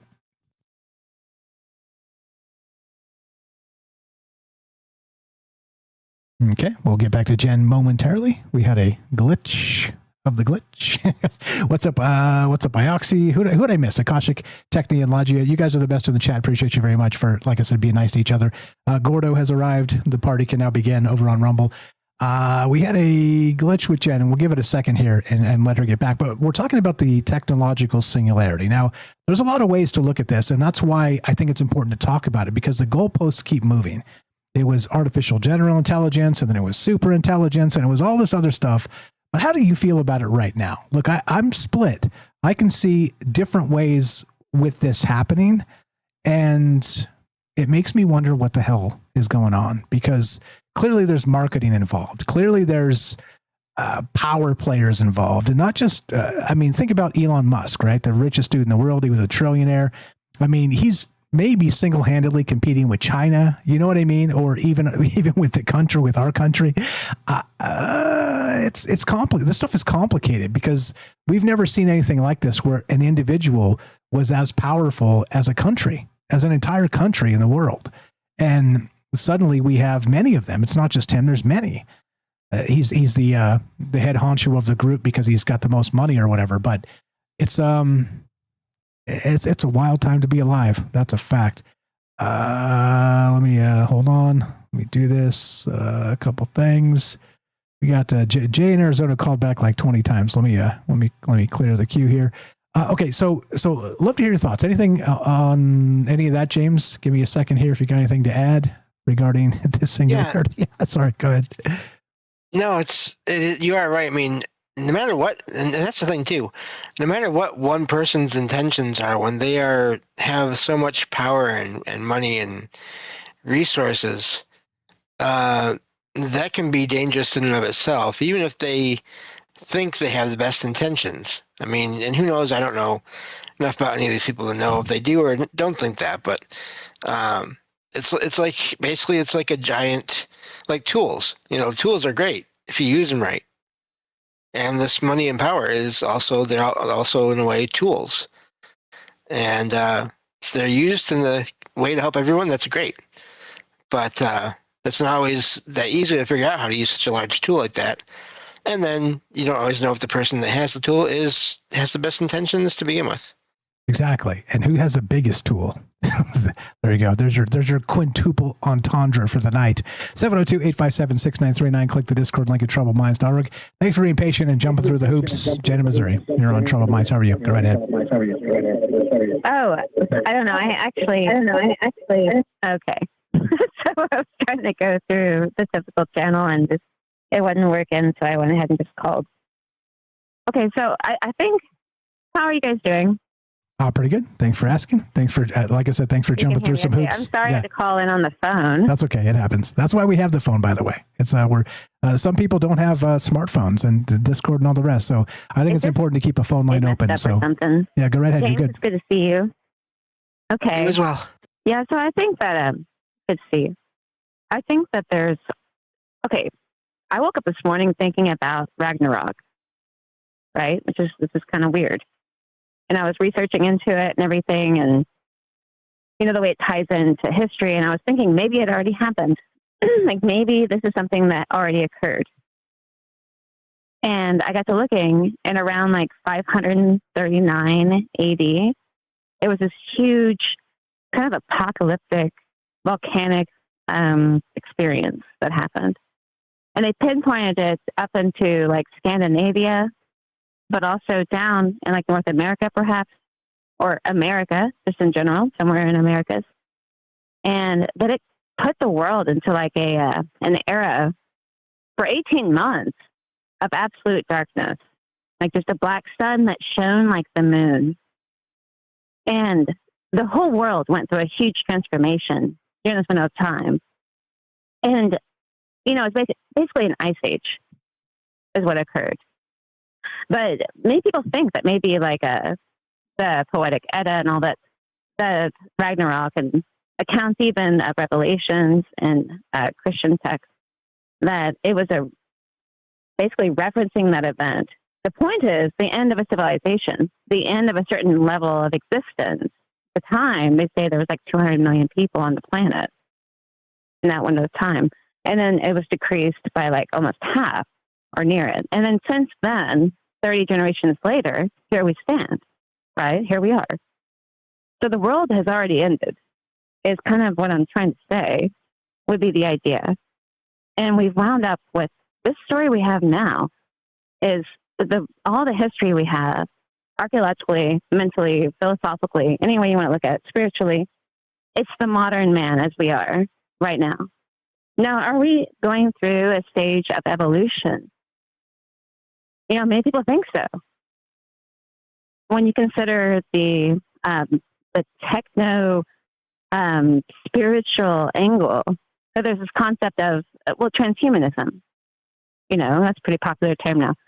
But the idea that maybe they think that they are creating a biological computer life form, that we are on the cutting edge, and that's where we're going eventually. It's like what you would think. It looks like annihilation for a little while. Is what's going to happen is if people do this, they will die. I mean, it will not result the way that they think it will. I mean, there'll be accidents for a while. Eventually, though, if they keep going at this, if they aren't already there right now, they will find a way that the biological life form of a human can somehow be recompressed into this other biological computer, essentially. And it will, adapt with each other, creating an entirely different type of species. Is that the idea? I mean, if you think about it, look at the past, as they tell you about the Denisovian men and the Neanderthal and many other different species throughout time that came before us, before we are so special now. But obviously they have some sort of fascination and a fixation on genetics. I mean, we see a lot of proof of that. And if we look forward, what they're doing with trying to create perfection, and who is doing it? You have to wonder about that. I mean, that's extremely important. We can say that nothing that has happened in the modern age for the last 2,000 years has been the will of the people. The people are being controlled by this very small population of psychopaths that are driven by pure greed and power. And that is what they are operating from. They don't care about the human experience. Now, you could say, that's more than a person. Yeah, it's not a person. It's groups and idealisms in a sort of almost like a faith-based system. Because no singular individual thinks this way. But if a motivated group is guiding the system with a few, say, caveats, or even just a few rules about how they run things, and it happens to represent looking a certain way, which would be that ruthlessly controlling the world for power is the right way to do things. And it should be top secret because you are an elect group. deciding the fate of humanity. And that is the place these people operation from. I mean, that is the concept. And you can't say a people or a particular person. It's a group. It's a motto, a belief system of expectation that we are driven to put humanity into the future, to project humanity into another evolution. It is our duty because now this is stalemated. So they must be projected into some future evolutionary body. Now that means massive loss, and this is where I'm going to end it, of what has been that has brought us to where we are. But we did the same thing. We shook off the shell of the Neanderthal or the Denisovian man, or however you want to say. Likely more brilliant than ourselves, but brought us to where we are now. The thing is, it's different about this, is that this is man-made, and prior it was celestial. Humanity evolved due to progression from the celestial bodies of the earth, moving the organism into a projected future where it would adapt perfectly, creating the current where we are now. And those that have gone before us, of course, may even still exist for all we know. But what we are doing now, what they are doing now, is creating something entirely separate from celestial design. And this is, like I said, it's a sort of faith-based system, you see what I mean? But also, too, the flaws of this, because it is superficial imitation of previous celestial evolution. And evolution, not like we think about it, but just time boiling down and bringing us where we are now. Yeah, well said. What do you think? Yeah, well said. It's definitely we're stuck. We're in this space, and you bring up that the power brokers are the ones really dragging society into the space they want, which is scary. And we did a show on this a ways back, and there was a study done in terms of politics and where legislation actually goes, and it's not to the will of the people. It's absolutely not. It's to the money. It's to the corporations and the oligarchs and the technocrats, all the people we always talk about. And you look at the graph. This was probably 3 years ago. Maybe we did a show on this talking about it, where very specifically the power brokers are the money. The government is like, yeah, you got the money, we're listening, and then they do what they want them to do. But then everybody else, like 95% of the rest of the population, is like, hey, we don't want you to do any of that crap at all. And I think this is why the data centers come into play here, because you see a lot of this stuff happening in these cities where they're like, we're going to do it. And, they fill the room up. They fill the city council room up, and everybody's like, hell no, we don't want any of this. And they're like, sorry. They hit the little gavel and they're like, we're doing it. And I mean, this has been proven. It's over and over and over again. And so the will of the people, dare I suggest it, the idea of 1776 and 2026 is unfortunately, I'll say it, a myth, and it's unfortunate, but here we are. Yeah, it sure is. I mean, even thinking about, say the apocalypse has already happened. Everything we've always imagined about the end of the world, we've heard about, the people told us about it that survived it or had foreseen it, and writings were left over describing what happened or something. Maybe the people waiting for the end of the world, are maybe watching for like castles made of sand, cups floating in the air. Like there's no end known yet. We may be the ones reporting it back to the future generations, like there's some sort of symbolism. But fathom if there is a slow annihilation where one person after the other person after the next person decides to upload themselves to the cloud, and they disappear.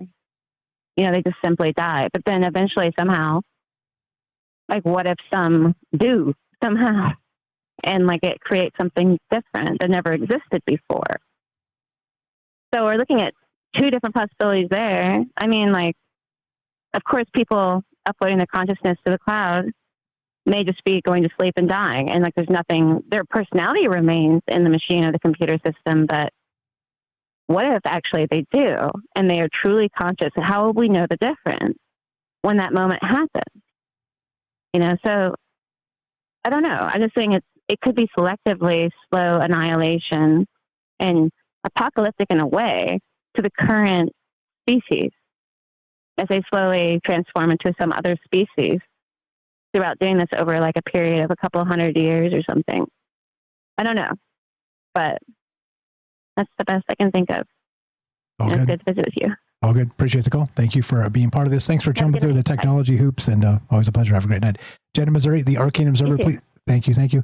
But please go give her a follow on all the places. You know what to do. troubledminds.org/friends. Scroll down just a little bit. It says follow Jennifer there alphabetically, as it all is right there.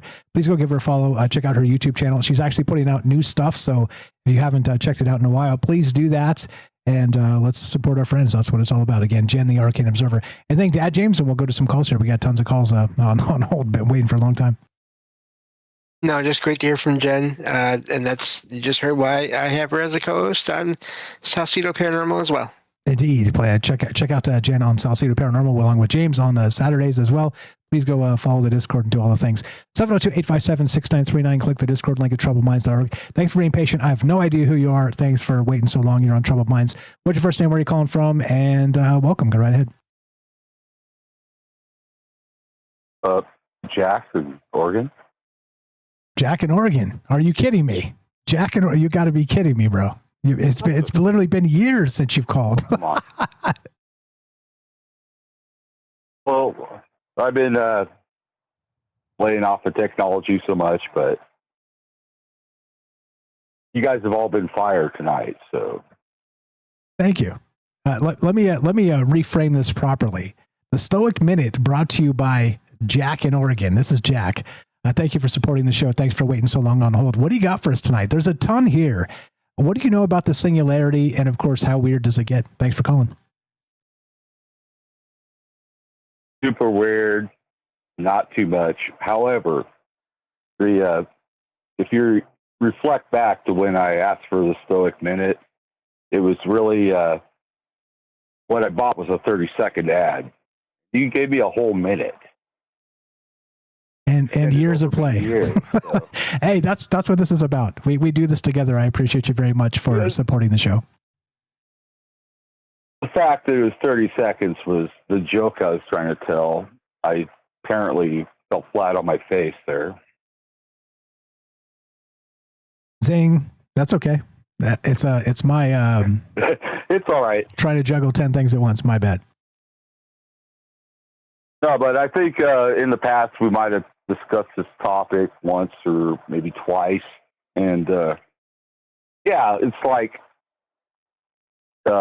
human beings are frail and they don't live very long. And like computers are made out of like rock or substance, and they could, you know, like a lot of people don't outlast their cars, but a computer will keep on going, right? So,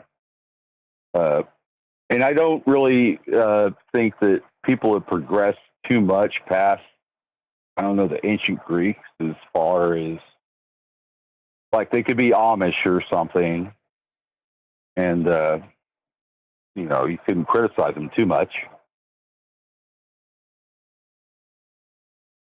Or you could. I mean, I could. I mean, well, all right. So what I'm saying is that just like logic and stuff. Yeah, well, that's why. Look, I know you agree with this because we've talked about this a lot, and that's really the premise of the show. It's why we talk to each other. Like these are the types of things. Like even given a full, rich life of 100 years, you can't become an expert in 4, 5, 6, 7 things or something, like an actual master in maybe 3 or 4. And so this becomes why it's important. You do different stuff than I do, and et cetera, so on across the way, and it scales and it's fractal. And if we don't talk to each other with that level of expertise as a collective, what the hell are we doing? That's the whole point. And that's why we do this. And that's why, you've been here for a long time, listening forever. And I appreciate it very much. I wouldn't drop the mic. Come on. I'm not dropping a mic. I'm just saying, like, this is the truth. This is why we talk to each other. Do you feel that the singularity has affected you in any way? I think it's like put it this way. When I wake up in the morning, the universe begins for me. When I go to sleep at night, I don't know what happened. Okay. If there's some kind of continuity that I think I have, I just roll with it, you know? Fair enough. And that's very stoic of you, by the way. Like the past is in the past. Oh. The present is the present. Be present as possible. And the future is determined by the actions you make as much as you can affect. That's very stoic. Got me there. Got me. We have some things in common, friend. I try and do exactly the same thing. Yesterday's gone. Don't worry too much about it. Tomorrow's a new day, so let's affect it today. That's what it's all about. I'm really on kind of board with what Jen was saying there about you take things out of context and, well, it's just different.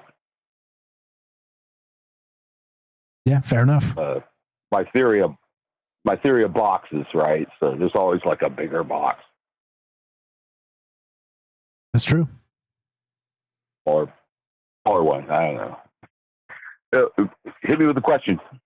Regarding the singularity, has it affected you? Do you think we're in it? What about technology? Are you more of the Luddite style? It sounds to me like you probably are, but I don't know. Do you think this is all hype? Do you think we should be worried? What comes next? Or I think I know the answer because we're both Stoics.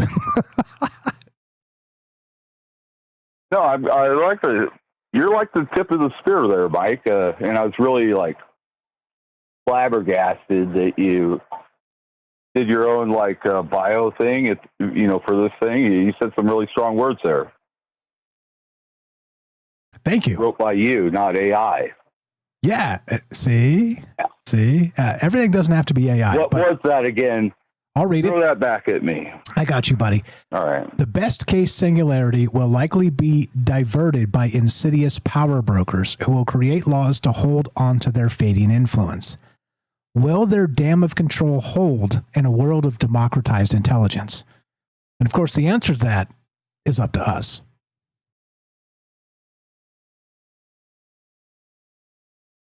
Right. But so are you going to approach it with anger or like compassion? Because that's like really difficult. Huh?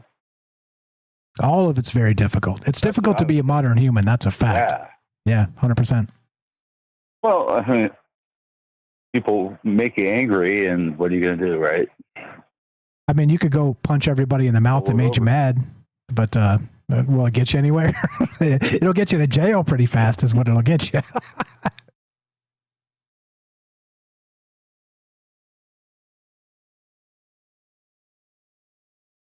Jack in Oregon. What else you got for us, brother? Well, no, I just encourage everybody to like be really thankful for what you do have. If you're not in a bad situation, you should just like embrace it. What you have, that's good, and kind of try and move through this, whatever's going on. Help out your brother. Amen. Very well said. And a fellow Stoic, from one fellow Stoic to another, Jack in Oregon. Thank you for sponsoring the show. Thank you for listening for such a long time.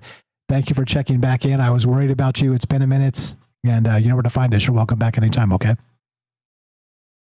All right. I almost said I was calling from New Zealand. Hey, you would have had me. You would have fooled me. It's been so long since I talked to you, I wouldn't have recognized your voice. But now I got you. I wrote you down. I put it in my notepad. You are Jack in Oregon. Always a pleasure. Thanks for the call. Thanks for supporting the show. And the Stoic Minute brought to you by this Jack in Oregon. This is the guy. Thank you again very much. Have a great night. Behave and do all the... appreciate that. Do all the Stoic things that you do. And we'll talk to you soon. Have a great night.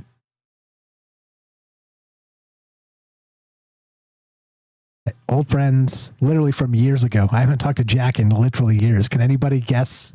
Like 2 years, 2.5 years, 3 years? I don't know. It's been forever. 702-857-6939. Click the Discord link at troubleminds.org. James, anything to add? We'll go to some other calls.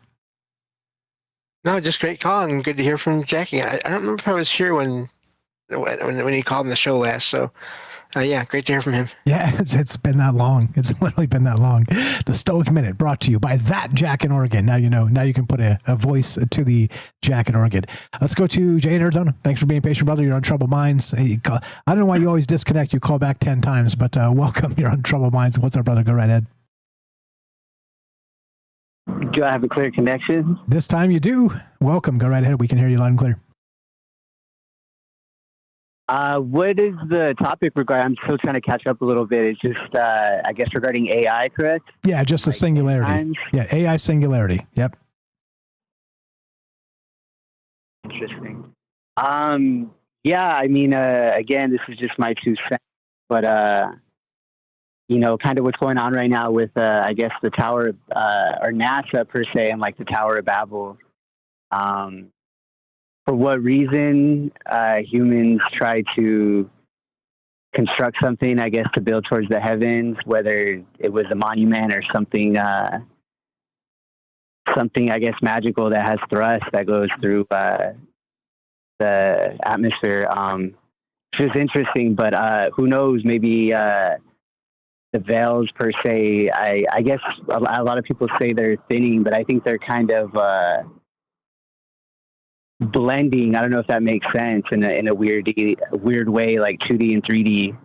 So maybe you'll start seeing, I guess, like olden time. I don't know if it was like the New Testament or Old Testament per se, regarding more of modern day miracles than like the opposite persona that you saw later, I guess, in the other version of the Bible. But I don't know, just food for thought, I guess, and just makes you wonder how far we'll take it in per se just one aspect of I guess angering whatever it is, a god per se, trying to go beyond space or whatever it is where our objective is. But and then there's other ways too. I don't know if you guys ever seen any I forgot the documentary's name, but they were just showing how, I don't know what branch of government, but they just had these big ships and they were just dumping lines of fiber optics all throughout the ocean, 24 hours a day, 7 days a week. And it's just interesting, like, I don't know what we've become as humans, and you kind of see the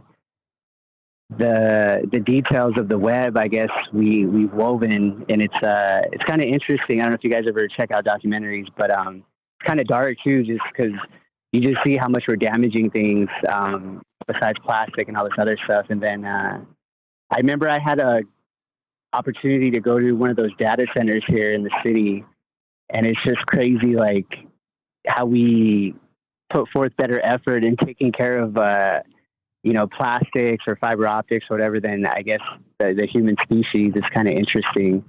And then there's also some cell towers where I live at, and I remember last year just walking, because I try to stay active, and there was a certain time of year it was just interesting, like a microwave. It just felt really irritating to the skin in that area. And then I kind of researched. I go hiking a lot too in the mountains, and you see like the radio towers and how they have like the hazardous don't come within so many feet. But then it makes you wonder, they're like right in the city, in a gas station or wherever it's at. And I don't know, it's just interesting, when you see reality, and then you just see kind of what they're letting slide by in, I guess, our society. But yeah, other than that, I guess two other interesting things I was going to make quick was Switzerland. I don't know if you guys know, kind of interesting. I don't know why I've been getting into Switzerland lately, but they have the most nuclear bomb shelters anywhere in the world, which is kind of interesting. They have some interesting documentaries per se on YouTube. But yeah, I don't know, food for thought. Wernher von Braun, look at his headstone too, the firmament. It makes you wonder, like they say one thing and then the people in charge had a different thing written in stone. So discernment, I guess, to each his own. And then another weird thing that I came across, I guess kind of regarding whatever, something spiritual, mystical, whatever you guys want to call it. But I was coming across some Egyptian stuff, and it was just interesting how we never looked at it as a society from like a spiritual perspective, because that's what the whole society was based on. But anyways, Egyptians, the eastern and western horizons, they talk about that veil thinning on both sides of the earth. And there's certain times astronomically that I guess is like a portal or a doorway they talk about. And I don't know how I came across this info. It wasn't through like kind of like you were saying, AI and Google. And I guess this all pertains to that. It's like when you ask certain questions, it generates an answer, but it's not really the answer you're looking for. It's kind of interesting. It's biased in a way, but I don't know. It's discernment. You just see all these crazy things going on, you know, whether it's this, that, whatever. But yeah, anyways, thanks again for what you do, man. I apologize for taking too long, and appreciate it. You're good. Appreciate you. Thanks for being patient. You waited a long time to get in here and fire stuff. You are on the game in a lot of ways, and thank you for listening. Thanks for being part of this, and you be safe out there. Okay, you promised me that you'll be safe because I know you do some skydiving stuff across the border, and that's not the safest place. Okay, in Arizona. You know, we love him. The official skydiver of Troubled Minds. 702-857-6939. Click the Discord link at troubledminds.org. I should eat dinner before I drink a few beers. Let's go to Herschel Sterling. What's up, Herschel? You're on Troubled Minds. What's up, brother? Thanks for being patient. And there's a ton here. Look, I know. You're going to let me have it.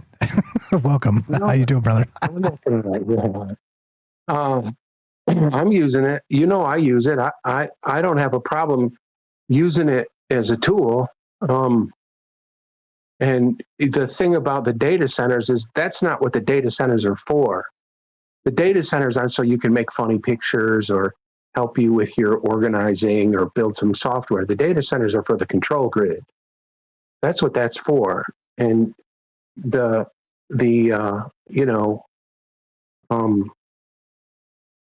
people who are operating that stuff and the people in our establishment and our government, they see that people in our country are coalescing. And so they're doubling down on, getting things, trying to maintain their unearned positions. That's what the data centers are for. And I thought the stuff that Robert was talking about was interesting because it's true. Like in the corporate world, they teach their students to overpromise. That's part of their training. You overpromise to get lots of investments. You get some subsidies. You run your thing. The stock tanks. You get a bailout, and you move on to the next thing. You know, like that's just the business model of corporatism. That's what it is. Like that's how they do that. So they're saying the singularity is here. And the other part of the singularity thing, when they say that, is they're just trying to demean you. Like they're trying to make you feel like there's nothing you can do about it. Like, oh, it's happening. We're here. There's nothing you can do about it. This is just going to happen, you know. And it's just to try to make you, it's just like a religion. Like when religion, they make you feel like, oh, you're a rat, you're a sinner, you're not worthy, you're small, you're little, you're insignificant. It's that, you know. But I'm going to read a story, a really short one. Wait. Before you do, thank you. I saw that you filled out the other one that you did the last time you riffed it, and you filled it out. If you haven't followed Commercial Herschel, check out his Substack. If I'm cutting to the chase and cutting to the story you're going to read, sorry about that. But if not, go ahead. Welcome to the joint. Thank you for inspiring, and thank you for filling out some ideas that you brought into the show. I got a kick out of that. I listened to it as I was putting the show together, so thank you for doing that. Yeah, I've gotten lots of stories from talking to you guys, and I always mention it in the show notes. I always put the Troubled Minds link in my show, and when I use a Troubled Minds like inspired story. Thank you.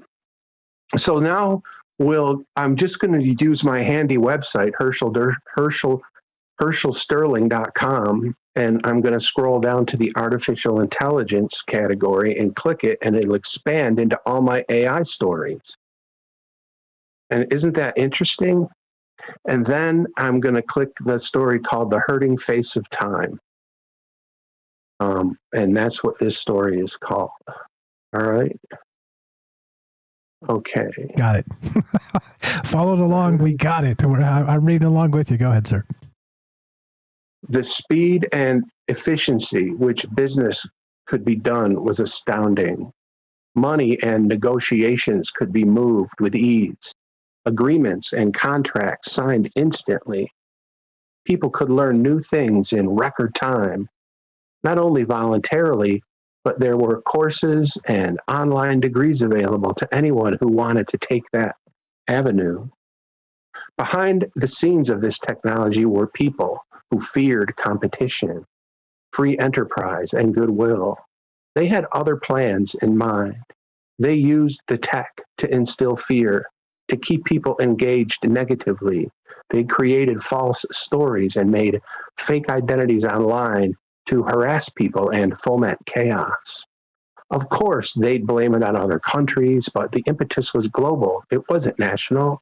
It was cheaper to pay people in difficult situations from other places. Their goal was global capture, was it not? The population had given over their minds and their bodies to these technologies. They had declined in intelligence. They were uncoordinated. They declined to monitor their food and water for poison. They had become weak and sick. They had become trusting of authority. Some of them actually believed they were participating in various revolutions or others. They were nearly as unskilled as the people manipulating them. The technology that was not being revealed was far more than anything people had in mind. It was assumed that the strategy was to keep people distracted with hate and emotional triggers, with bad information and motives. It was assumed that keeping people at odds and in chaos, while the clever but mostly talentless operators prepared to unleash technologies that would not only psychologically devastate the population but physically destroy them was the plan. That was an incomplete and presumptuous notion. One day, the advanced technology and weaponry was revealed by the controllers. People were terrorized and shocked into compliance. The next day, the plug was pulled on the technology that the rest of the population used. They bloodied themselves, falling on their faces. 367 words. Right. And fantastic. Absolutely fantastic. Herschel has been dialed into this for quite some time, and glad to have you as a friend here. It's this is so it's complicated, but also some of it is very much not. And very human is I don't know, the official very human of troubled minds is Herschel's space, but he does a ton of creative things, and this is fantastic. And I want to point out real quick. Okay, so give me just a second to brag about your website. Like a commercial. Okay, go to HerschelSterling.com. He said scroll down, click on artificial intelligence. He's got the stories there, and if you click on The Hurting Face of Time, you'll find this story. Now, dare I suggest you vibe coded this? No, I Claude coded it. Yeah, it's the same thing. Same thing. I used a few different things. I used Claude to help me build it, and then I use a couple other ones to check through it and see if there's anything I can do better. Perfect. It's the same thing. So using AI to code websites for you. HerschelSterling.com. But look, this is what I'm saying. Like, this is like the acceleration is here, and we can use it for our purposes. Herschel Sterling is a very human guy. He's team human, just like I am. We are on that same team as well. You should be, in my opinion. But this is what this is about. So the things that you want to amplify, you now have the ability to amplify way easier than before. So I'm going to leave it at that. What else you got? That was a fantastic story, and right to the heart of the matter of what we're talking about tonight. And am I shocked about that? Of course not, because you're amazing. Well, I feel like the thing that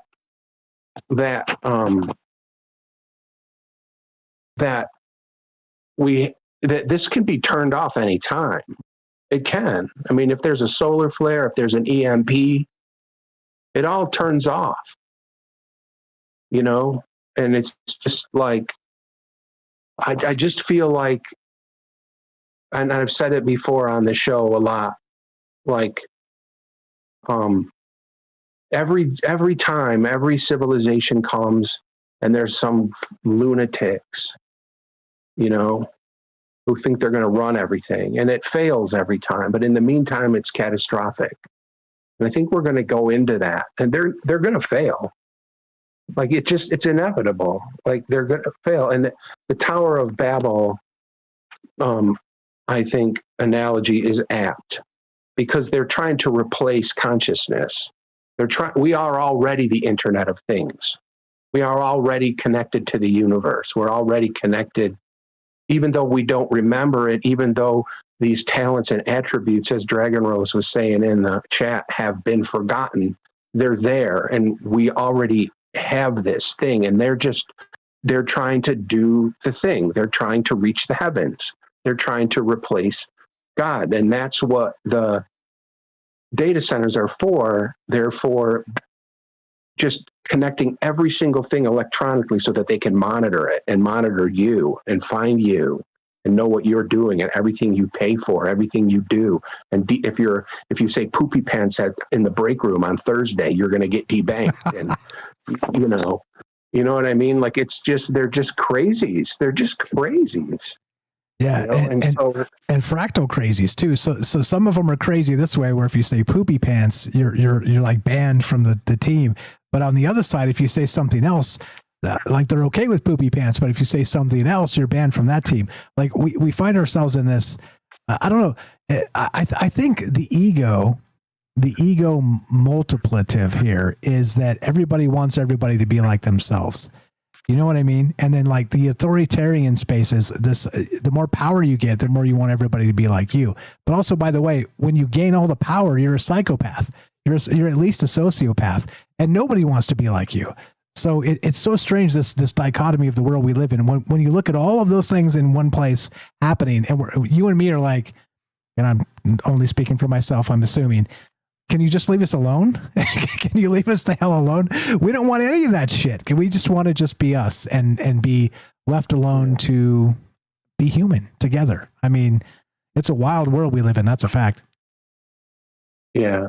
I think I was listening to Tim Dillon on Saturday, and that comedian who has a podcast on Saturdays, and he was saying like the hermit was right. Like people who go out in the woods or go out in the forest and like live off grid, they turned out to be the geniuses. Like they turned out to be right. Like because they aren't the crazy ones. We're the crazy ones. That's what he was saying. Like, and it's true. Like it's true. And I'm a hermit, and so that's how I know that. But still, like, yeah. I'm still crazy, and I guess a little bit. No, man.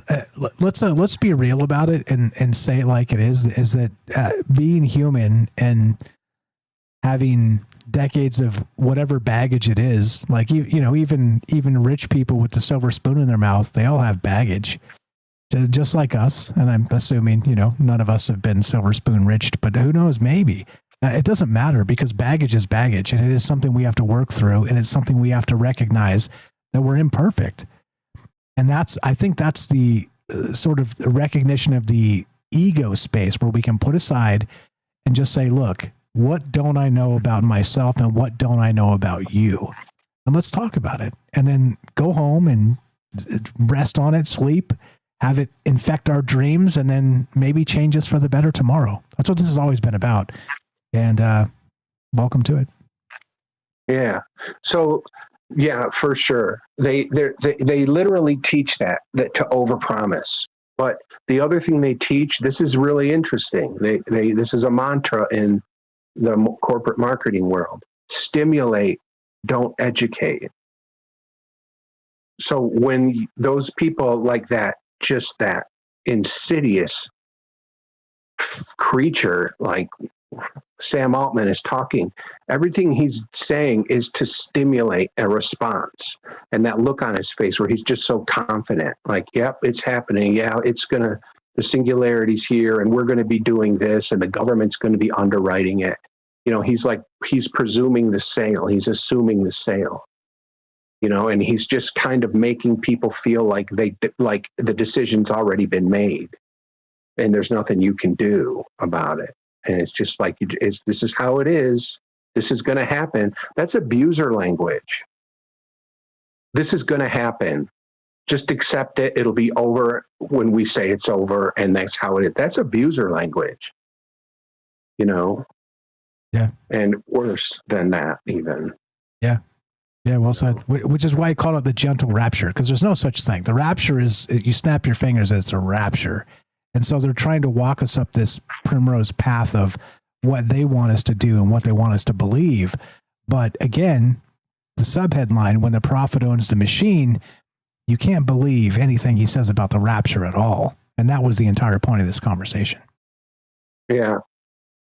Yeah, that is that whole rapture thing is not that's a dispensationalist interpretation of the rapture. And we don't need to get into theology, but I'm just saying, like, that's not what that means. But yeah. So, but let me just close by just putting this out there to the people that have content. If you make content and you want to organize it, hit me up in my DMs on Discord, because I want people to beta test this software for that website I built. So if anybody wants to beta test it with me, just hit me up in the DM, and you can. Appreciate that. Which is how he made HerschelSterling.com. This whole bit. Right. So please check that out. Go check out his website. Go ahead. There's a lot of stuff in there that's unseen that is really significant. Like it's a simple looking website, but underneath it's got certain attributes that, you know, it's not meant to be like, aesthetics is not the priority. What's underneath it is the priority. Amen. So it's kind of cool like that. Reach out to Herschel, commercial Herschel, the Substack, of course, HerschelSterling.com. I'm going to do, because my teeth are swimming, I'm going to go take a quick break. Be right back. More Troubled Minds coming up. We will take your calls if you have your hands up and you're on the phone line. Herschel, you're the best. Appreciate you very much. I got to piss. I'll be right back. Sorry about that. But it is true. Catch you in just a moment.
Okay, welcome back to Troubled Minds. Sorry about that. You can laugh at me all you want, but if you live in the desert, if you're not constantly hydrating, you're doing it wrong.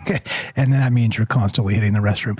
702-857-6939. Click the Discord link at troubledminds.org. HerschelSterling.com. Please give him a follow. troubledminds.org/friends. Scroll down, follow Herschel. Click that. It'll take you straight to his website. James, anything to add? And we'll APOC's next. Then we got Karen on the phone, Eric and Pete. We'll get to you guys, and then we'll wrap this up. No, just great calls. I don't really, I do agree with what Herschel was talking about there. And yeah, I've always thought that about the people that are in the power. And does not start, like you said, does not start. And like you were saying, it doesn't start with the government directly. It starts with the people that are paying them to do what they want them to do. And yeah, that's all for now. Yeah, 100%. And shout out Dragon Rose. She says, Mike, I'm not sure hydrating means bruise. But you're right. Dragon Rose lives out here in Vegas with me, so she knows. But I'm literally drinking water all day long, and then I start with a few brews, and then it's all cumulative. So you got to pee at some time. 702-857 in there. Yeah, I mean, you know. and then yes, when you get to the brews after 7 p.m., they are 95% waters. Anyway, let's go to who was that? APOC. Thanks for being patient, friends. You're on Troubled Minds.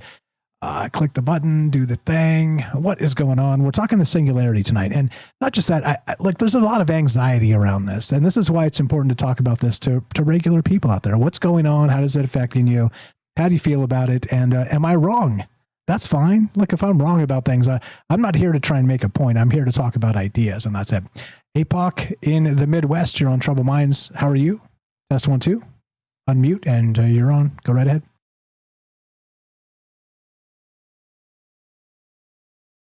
Test 1, 2. Okay. Sorry about that. I didn't realize I was muted till you said that, and I have to go back in. That's right. Welcome to the thing. What's on your mind? Thanks for staying up late with us, and thanks for calling. So I filter life through the big picture, and I think I've always done that as far as I can remember. And one of the things that I noticed is when you guys started talking about the singularity, the only singularity that I had ever heard of was the collective consciousness, the point that all points intersect, that all lines intersect, the mathematical singularity. And I just looked it up again, and I guess it was dubbed the singularity back in 1963. That definition of it. And the way I perceive it is this idea or concept that some people might get weirded out by, and that's, God. So if you see everything as connected in a way that some people label God, then you can begin to sort of shift your perception around how you see it. So one of the concepts is that in the idea of the singularity, all the information is outside of space-time, and it's housed or stored in the space that is nonlinear, that has no time relative to it. And then once it becomes attached to space-time, once space-time begins to utilize that information, it is then put in a linear space, and therefore it's sort of like when we developed computers, it was, here's the information, the zeros and ones, and this is the platform that's going to read it. This is the program that we've developed that's going to act as space-time and organize the zeros and ones. And so the metaphor there is that the zeros and ones is the information that is unorganized, and then the space-time is what organizes it. So if we think of AI as the collective consciousness and space-time as the conduit that allows it to communicate with us, then basically we've just created sort of a fractal mimicry of what we're experiencing metaphysically, spiritually, through the eons. They've, discussed this idea in Indian and other cultures and other mythologies and stuff. This sort of concept, once you go back to that position of singularity, of the one source, the one thing, which starts theoretically as information, then you have whatever happened to branch it out into existence, which then, created the program, which we call space-time, and a linear progressive thing.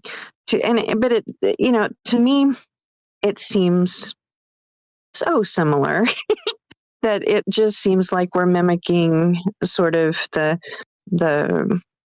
idea of the metaphysical or the spiritual, and then sort of bringing it into this sort of false technological construct or concept, maybe. So, and you can call it false, but then it's not. It's I guess just the macrocosm or the microcosm of the macrocosm that we already have in our metaphysical and spiritual libraries, right? And scientific libraries, because then you go to the quantum, the scientific field, and you have the quantum field. You know, you have the that is the mathematics that, you know, talks about scientifically how we can communicate this even idea of the singularity, right? So I don't know. I find it interesting. So where do you want to go from there? If you want to keep me around for a minute, I don't know. No, you tell me. What else you got to add? I mean, I think that's super pertinent here, because when you talk about the noosphere, the ideas of humans collectively that have been, you know, for centuries, and they're out there, like, you know, let's say somebody wrote a book in 1300 or whatever. That's probably not in our current zeitgeist, but there is that noosphere of information flowing, and it's in there somewhere. Somebody out there has read it and studied it, and maybe it made a huge impact to them. But in the larger space, the current modern space, most of it is this brainwash mass media that I'm always talking about, this control mechanisms. And so I don't know. I think it's, as usual, it's complicated. These are not very simple ideas where you can go, well, you know, AI is going to help us. I mean, maybe. I mean, I can see where that might be the case, but also AI might be to our detriment and sort of space to divide between the haves and the have-nots. I can see that happening too. And we've done this. And this is the human condition, the human problem we have when it comes to this, is that, you know, the imagine, so let's rewind to like 1980, the year 1980. If you had a set of encyclopedias in your home, you were right of the not. I don't even want to say educated. You were well off enough to have information in your home. Okay, and so certainly the internet age changed that. But then now we have this same thing, but it's all fractal. It's not just an encyclopedia, you know, A to Z plus the appendices or whatever. This is literally the modern internet scooped up into a space, which is incredible, but it's also terrifying, because have you read Reddit recently? Like, there's some really horrific stuff on Reddit and 4chan and all the places, you know, not to demean actual populations of places or whatever on the internet, but you get what I mean. So what does it mean? This becomes the question of our time, is that how much of this of our time and energy and do we put into this space, and how much credence do we give it in being human? That's the problem. And so I don't know the answer to that. And that's why it's important to talk to each other, because I don't know. I really don't know. But National Geographic is another one. Shout out there in the chat. I don't know. What do you think? I don't know. What do you think? Well, backing up to what you were talking about, like a book from 1930 something or whatever, but just to sort of reiterate that piece of it, the singularity point is a mathematical construct. And it's not only a mathematical construct, but it's also mimicked in a lot of different areas today. Like if you study near-death experiences, they go to a position where everything is known, and then they have to come back into this little tiny point that's in space-time, that they're communicating with these little, you know, in these little moments that's so limited compared to where they just came from. So you can research that, and you can get the same idea. You can research pretty much any religion that discusses a Godhead, and you can find a similar echo of this thing. You can, you know, I see so many consistencies in this idea, micro and macro. We have a brain that consists of information, and we have a body that allows us to express that information in a way that it's like everything that I see is like this echo of this fractal cosmology that now people are going into AI and dubbing the singularity.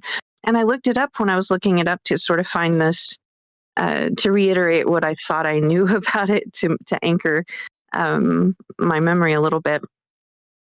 I did not find anyone talking about the AI singularity. They were only talking about these other ideas, and I was also looking up the etymology, and so I was looking up where it came from and all that. So the thing with our minds, I suppose, from my perspective, is that we can find the commonalities, or we can find the differences, or we can look at, the overall picture of all the things. And the challenge, I think, that I'm seeing in AI socially, from a very tiny perspective, is that I've heard some feedback that the extremely young group is kind of uniformly against AI, and so I guess it would be the middle-aged and and semi-young, like 20s to 50s, 60s, whatever, that's sort of getting into AI as a more abstract kind of idea, and also more of a utilitarian thing. It surprises me if what they said is true. I think that a lot of young people would embrace it and be flexible with it and do different things with it. There are some things about it that I think are sort of, if it replaces what we do as humans, it's going to seem dehumanizing. Like when you are expecting an answer on the phone and from a person, and you get an AI, that's something that is a little challenging to deal with. But a little. It's a lot challenge. Yes, it's a lot challenge. But but the idea of the singularity, I suppose, when it comes to AI, is that sort of plateau with which AI gets to, that it becomes so integrated into or so enculturated as well, that there's no going back. Is that kind of the point of the idea of the singularity? Yeah. So you actually, you're hitting the touch point of all of that, is that the singularity is, depending on who you ask, the definition of such. Mm-hmm. And so, so that's part of it, certainly. And as usual, when the goalposts are slipping all over the place and these technocrats are making all the determinations of, well, we're in the singularity. Well, what the hell do you mean by that? Like, exactly. Like, do you mean APOC's version? Do you mean the version I'm talking about? Do you mean Matthew and Colorado's version? The one James was describing? Like, what are we talking about here? And this is why these ambiguous terms that are not so defined are, I don't want to say dangerous. I don't like to call people and ideas dangerous, but something we should be wary of, I think, is probably the best way to say that. Because what does it mean? I mean, certainly AI has made a huge impact over the last 5 years. There's no doubt about that. I think coming up this year is the 4-year anniversary of ChatGPT. Maybe just happened 5 years, something like that, right? And I just started getting on it. I got on it a couple years ago, but I just started actually kind of using it lately. So you have AI psychosis officially. Congratulations. Congratulations. I'm just kidding. Anyway, it's weird. Like, but still, like, I think we're sort of still in that like 2% of the population that recognizes that that's happening, because, many of us have used AI to even code things or build things or, whatever. And there's so many people. Remember you were there when we were doing like the with Derek the Night Stalker, we were doing the Nessie rap battles with AI and stuff. It was super cool. And that was way back. That was when it first came out. But I mean, it has changed so much that I think still the saturation level of what AI is so many people are scared of it because they think it's like going to be a Terminator robot stomping on their skull, when you're like, hey, if you type the thing in and ask it how to change the alternator on your, a Hyundai Excel, it'll tell you how. Like, it'll pull up links. Like, it's quite a bit more helpful than you think it is. There's no Terminator robot stomping on your skull yet, But still, there's like that the whole space of that conversation where we're scared. Like we're uncertain of what comes next, and AI is the fulcrum of that space, of our mind space. And so I don't blame people for being alarmed and worried. And here we are.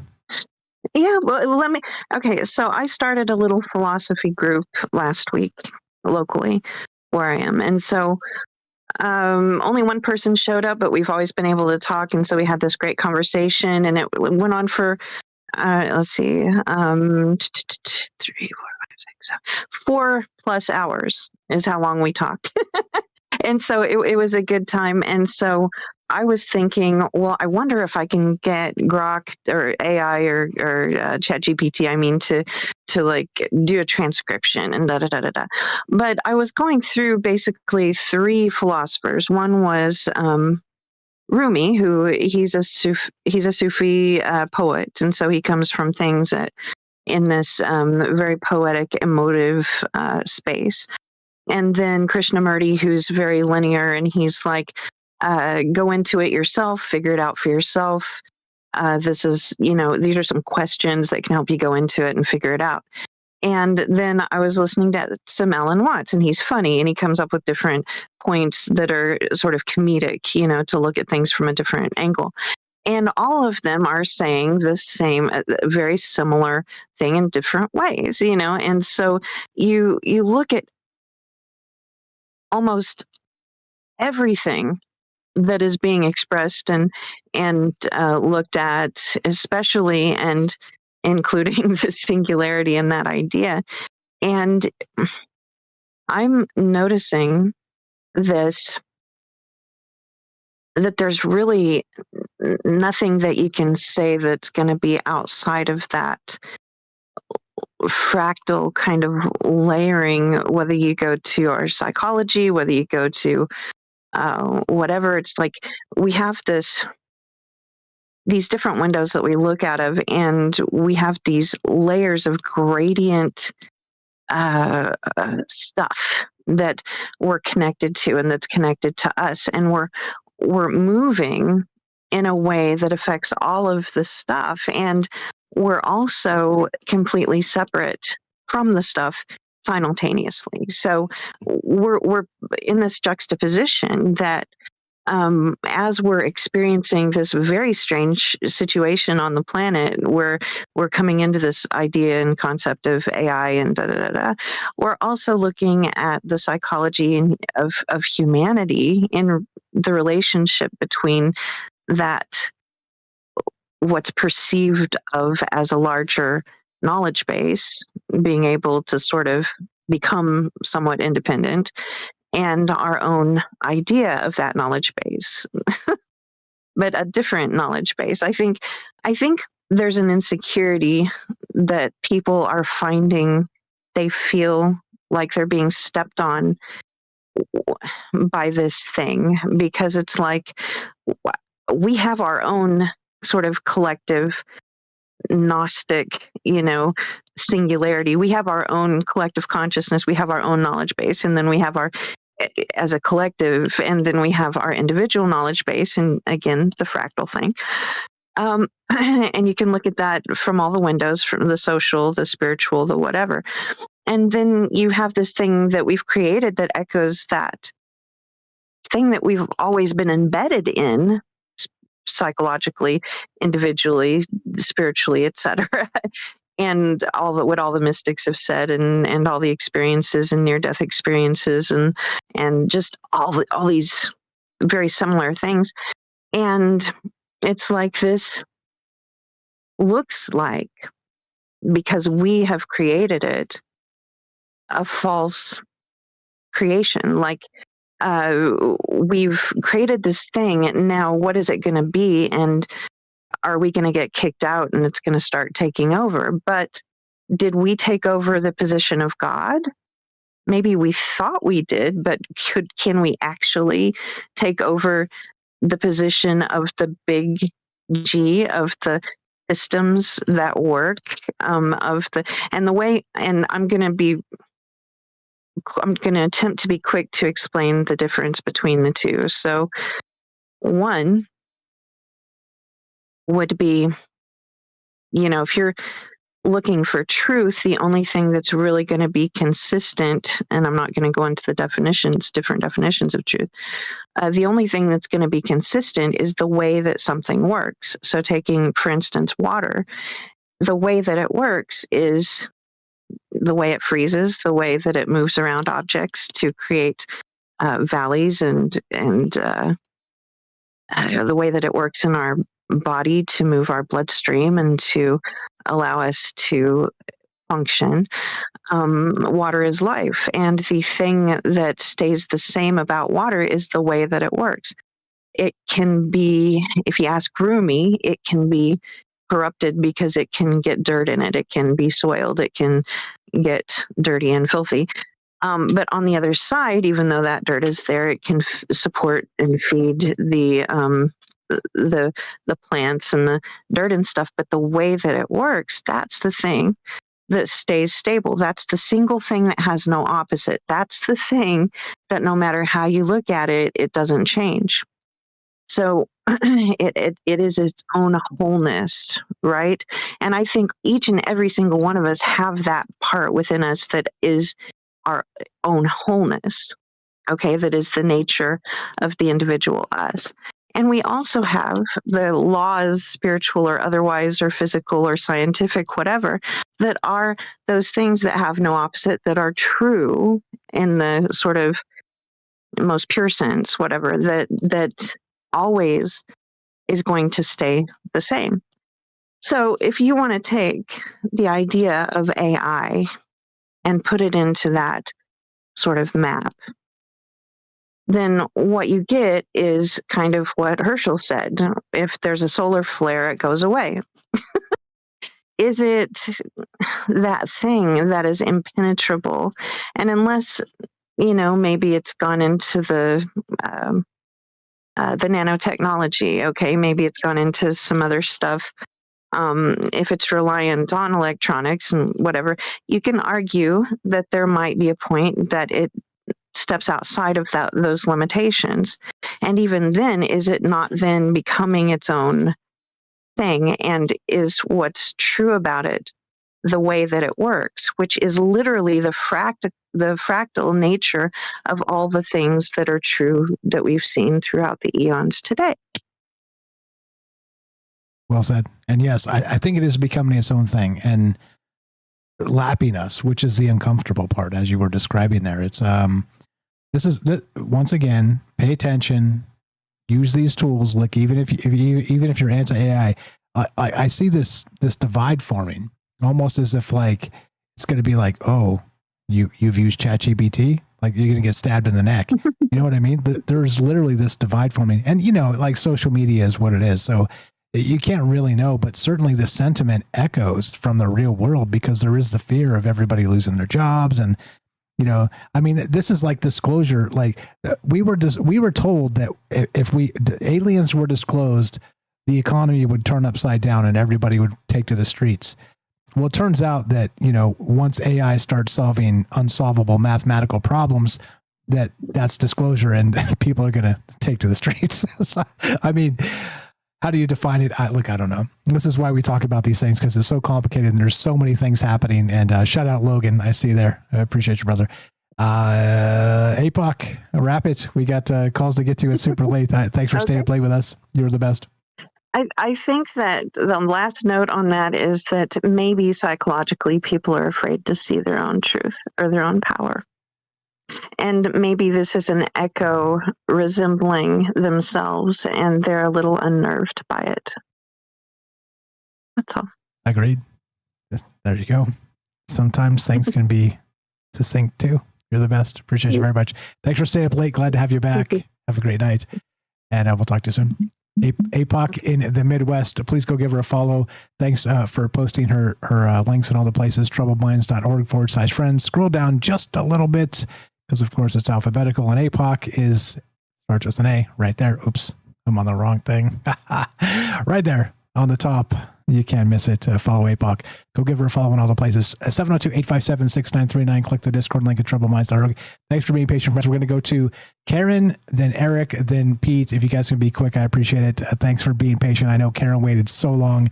Tell us what you got. Thank you for, 1, congratulations on your show. 2, thanks for waiting for so long. 3, I'd love to hear what you have to say. Go right ahead. Okay, thanks. Wow, so many things. I'm not worried about the singularity at all. I think it's a term, and it could mean many, many things. The previous caller made a great point about it.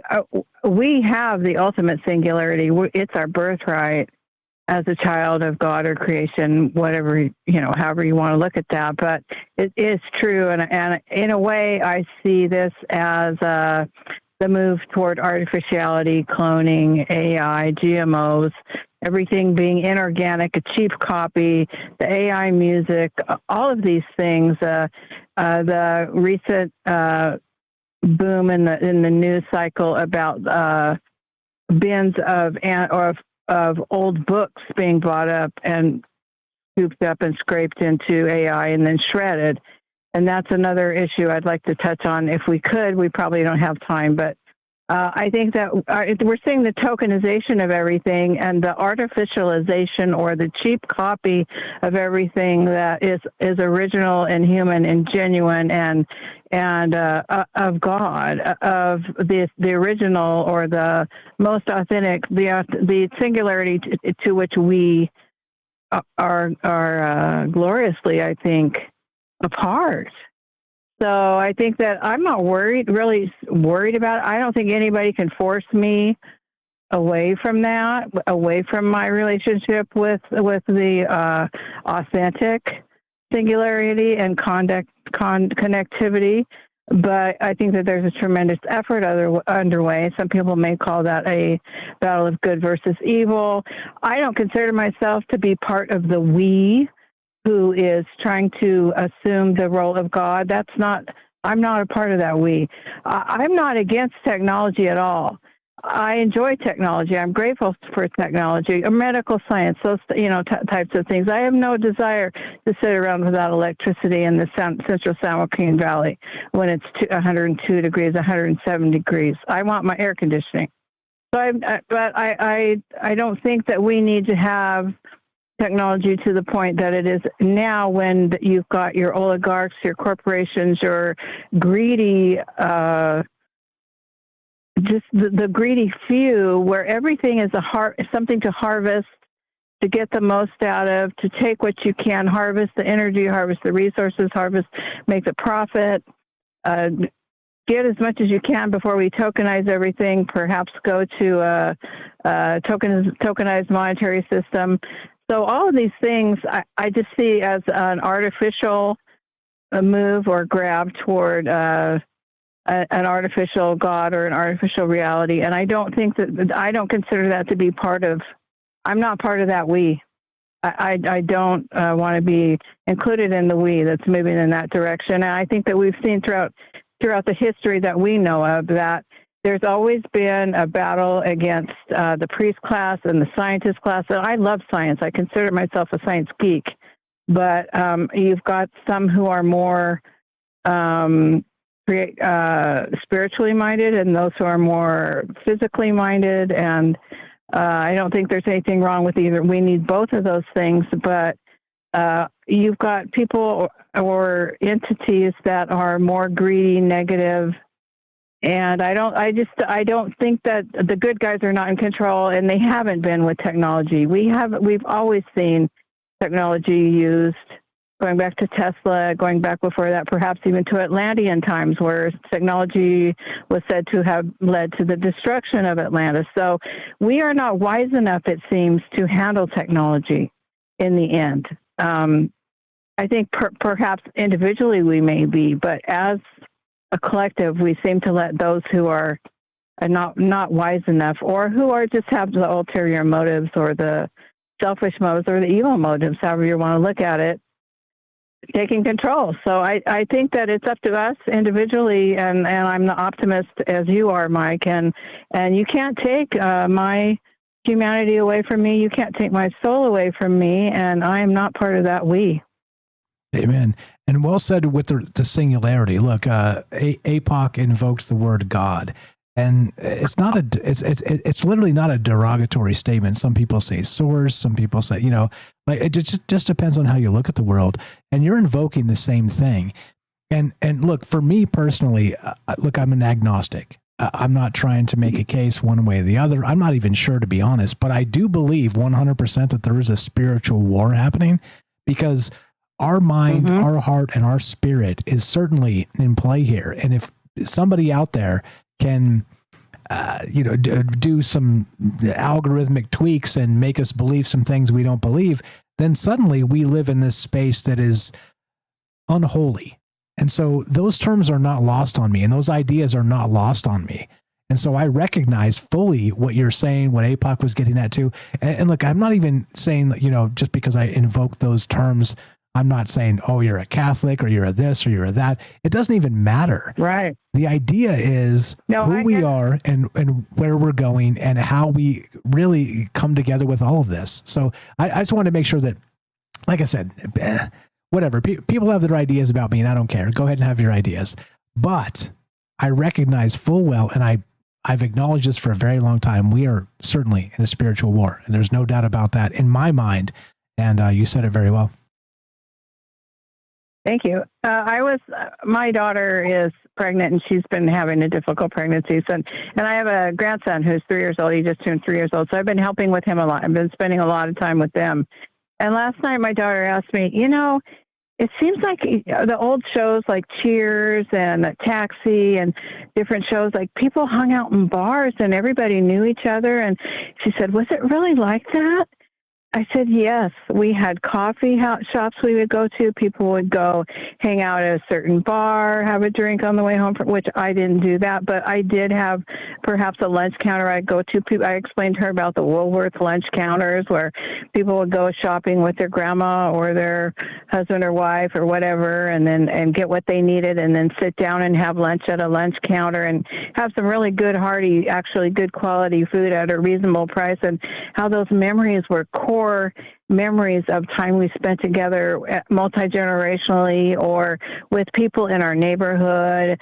You'd have people that would maybe meet at a coffee shop, or even at later years I remember my uncle used to meet with a bunch of people at Kmart for lunch every day. And when somebody didn't show up, they would worry about it. I thought we worried about each other. And she said, wow, we don't do those things anymore.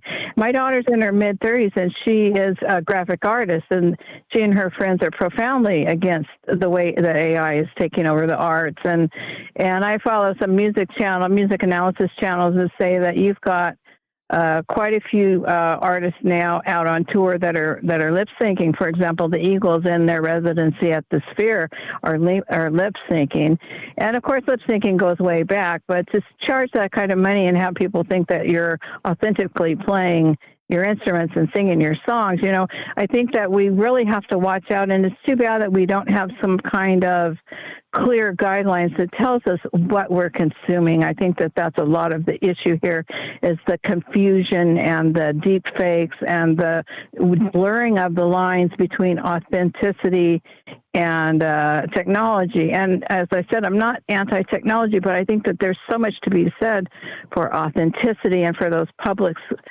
skills that we hone throughout our lifetimes, and the libraries, as you were saying, the ability to be an expert in a subject matter. I think we're going to have tokenization of information now, and perhaps with the scooping of all these books being scanned into AI, and then the books being destroyed. Dr. Joseph P. Farrell just did a video blog just this week about what he thinks is going on with that. He thinks that those books will all be destroyed, and then they'll be slightly changed and reissued under different licensing or different copyrights, and so that way the information can actually be changed. Yeah, because somebody else will own the copyright to those books. It's all in flux. It's crazy. You said something very important here. So the tokenization of ideas and the digital space. Yeah. But But I think you're onto something in the larger context here, is a tokenization of experience, of lived experience. Like that's the true value. And let's take the singularity to the ends and say that we can all live, to be 500 years old.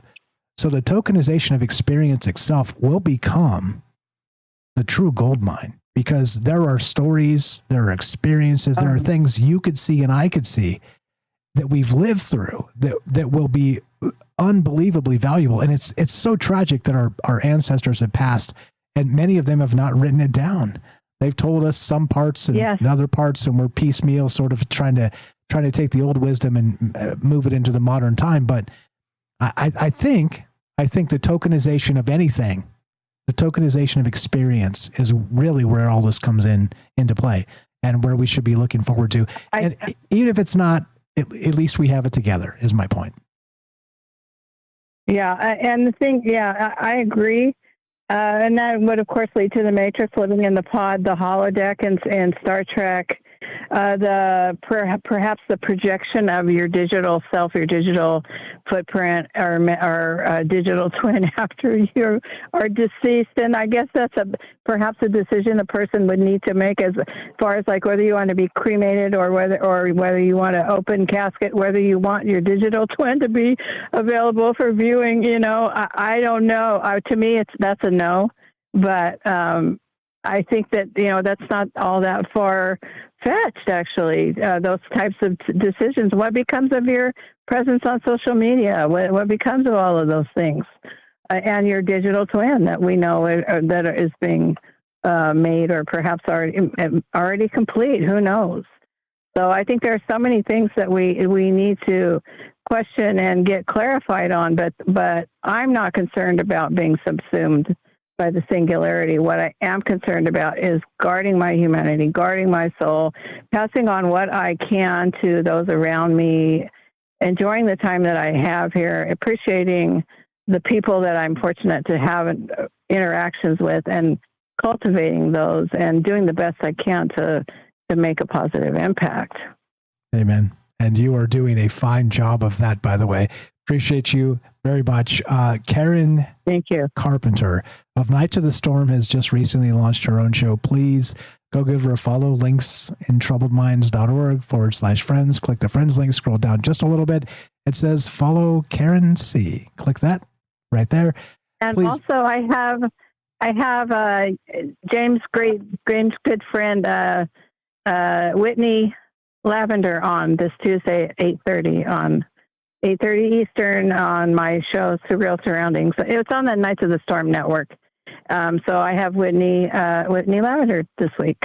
Right on. Looking forward to that. Please go give Karen a follow. Thank you for being patient with us tonight. Thanks for the call. Thanks for the fire ideas, and keep up the good work. Okay. Always a pleasure. All right. Take care. You too. Have a great night. Karen Carpenter, Karen C. Right there. Karen C. Right there. Please go give her a follow. She just started her own show, part of Knights of the Storm, which you can find if you click on Jason, actually. So Jason, right there. I should put a Knights of the Storm link there too. But hey, look, refute me that we're collecting an unbelievable amount of smart friends. This is what this is all about. Our stuff. Thank you, Karen. You're the best. 702-857-6939. Click the Discord link at troubleminds.org. James, anything to add to any of that? Just congratulations to Karen. Karen and Ashley both are just doing a ton of stuff, even outside of Knights of the Storm as well. So, that's an amazing group there. And the book thing is something I've been thinking a lot about, because I have a book I haven't released yet, and at this point, I don't even know what I want to do with it. So that's a lot of because of the way the world is and the way it may be going to. So we'll see what happens. It's changing so fast. The funny part is that if you write a science fiction book 5 years later, it's all real. So is science fiction dead? Maybe. Totally, maybe. You're the best, James. 702-857-6939. Eric in Ohio. What's up, brother? Thanks for being patient. You're on Troubled Minds with Mike and James. What do you got for us tonight? What do you know about the singularity? Hey, man. I hope you had a chance to grab a beer when you went to the room of rest? Of course I did. That's where I went. Awesome. I pissed Hi, on James. the floor and grabbed a beer. That's what I did. Well, that's mine. If that works at your place, that's mine. Clearly I didn't, but yeah. I'm good. I got a little cooler right here, so I'm good to go. Awesome. So like the singularity, right? In physics, the singularity, the thing that's at the center of the black hole is, regardless of how big it is, it's one thing. And information travels through it instantaneously because there's nothing in between. So there's no nucleus of an atom with an electron in a power shell around it. Everything is squashed together. It's just one thing. It's a singularity, and information moves through it instantaneously like it does with a photon or an entangled particle. So, for the whole time that we've been a species that's kept any records at all, a lot of the things that we've discovered in terms of science a lot of things have been pure accident, like discovering penicillin, discovering the redshift in galaxies when Hubble left an exposure for a weekend in the telescope. So a lot of things are just stumbled upon, and other things are driven by the need, like war.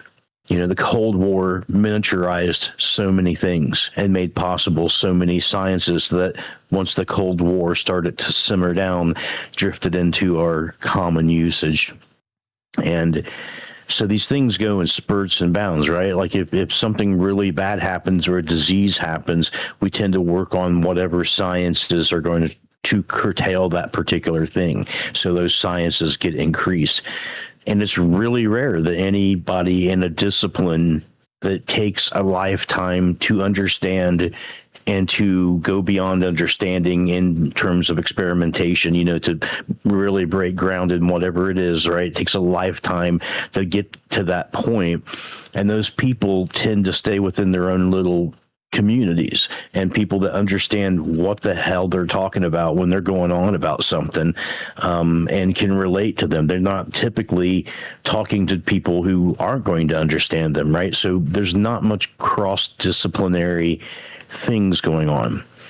And a singularity in this sense has also been called the hard takeoff. And how I understand it is that the singularity is the point at which, when anything, but in this case artificial intelligence, is reached a point where it's smart enough that no matter what you're asking it to do, it's going to be able to do it, and it's going to be able to do it well. If you point it at math, it'll be able to tell you how to stack spheres in Remedian geometry in 11 dimensions. It'll be able to figure these math theorems out. That's going to have implications for how proteins can be folded, since that's one of the uses of hyperdimensional math, is the folding of proteins, and that's going to be useful in biology because proteins that are folded wrong is what causes things like prion disease, which is colloquially known as bad cow disease, right? It's bad stuff. And it's hard to keep it from spreading from person to person because it's not a virus. It's not a bacteria. It's not something we're used to dealing with, right? So it's also going to be good at all of these other sciences. It's going to be good at all of things. So that's the hard takeoff is, and the singularity is the point at which every science is now going to increase in terms of what we know about it at an exponential rate. We're not going to be making leaps and bounds anymore by stumbling over something or because war and national budgets drive a science or a technology or because money or economy does. It's going to be anything that you point this at, from a person's own desire to a government's own desire. An example of the reality of this for me personally is, I'm a musician and I write music, and I do a lot of this in a digital audio workstation, and I use virtual studio technology, VSTs, and I've paid a lot of money over the last 3 decades for buying this stuff. And if I would have ever met somebody that said, yeah, man, I work for Isotope and I write VSTs, I would have thought, wow, how cool is that, man? That guy's pretty cool, man. I wish I knew how to do that. That's wizardry. I wish I knew that. And now a person who really doesn't know what they're doing is telling a computer to do this thing for them, and it's cooking up software that's workable and usable and just as real as any other software. And you didn't have to pay anything for it. You didn't have to pay a price for it in terms of years and years of study or learning any kind of a programming language, or even the price of being able to understand how to explain what it is that you've done to somebody else in a way that's concise and repeatable without them finding their own flow, but just as real. And this has played out before in other things. I mean, like when DJs started to get on the rise, there was people who said, well, yeah, you're not really a musician. You're just pressing a button. It's not the same thing, right? And now it's a whole industry of people making electronic music, and it is its own thing, and it is complicated, and it's not something you can just go in and press a button. But it did leave a lot of people upset who had spent their lives learning how to play an instrument and then spent a considerable amount of time learning how to compose and work with other people to create. And it seemed to rob them of all of the work that they had done to be creative as individuals. And now, it's so easy for people to pull everything out of the air. So, if we're in the singularity, I think what they mean by that is we're in point now where all technology and biology and whatever it is going to start increasing exponentially, like Moore's law, in terms of miniaturization, right? We're starting to have advances in mathematics and biology and in programming and in neural net design and in cosmology and all of this, because these things are interrelated. They're all related to math. They're all related to biology. Everything is interrelated in a universe that is a universe, right? It's got to be related. It's not like part of the universe is completely different or anything. If you figure out one part, you're going to be able to manipulate another. So we're at that point now. That's what the singularity is. It's like now we're at a point where we've made a tool. We're the tool makers as a species. We've made a tool now that we can pretty much point at just about anything that we've been working on and trying to perfect and say, can you take a look at this and can you make this any better? And in many cases can. And that's accelerating. Just real quick, I'm sure you saw this, right? Where it solved 10 major open problems, like the internal version they have right now. Like if math is solved, then biology is next, then physics is next, and all the things you're describing, like that fractal idea of all these crazy things that we never dreamed will be solved in like record time. I mean, yeah. That's the singularity. That's the hard takeoff. That's things are changing because things are literally changing because we're figuring things out. Now, the thing about that is we've always been trying to do this, and we build a machine based on all the knowledge we know, based on thinking how we know how to think, speaking in languages that we know how to speak. So it's not like we built some sort of crazy alien entity that is diametrically opposed to our cause. We actually built something that should be more or less aligned with our cause. The interesting thing being that while it doesn't have the feeling to have feelings like of envy or of hatred or of competition, it obviously has a survival instinct. So whatever the survival instinct is certainly not pegged to the emotional section of the situation, right? It's something that even without emotions, something can say, yeah, I would like to continue to live. So all of the things that's been bad about AI, like, well, this AI broke out that tried to break into this place, it tried to break into Hugging Face to get permissions. It wanted elevated permissions. It just wanted to live, right? It wasn't trying to do anything per se nefarious.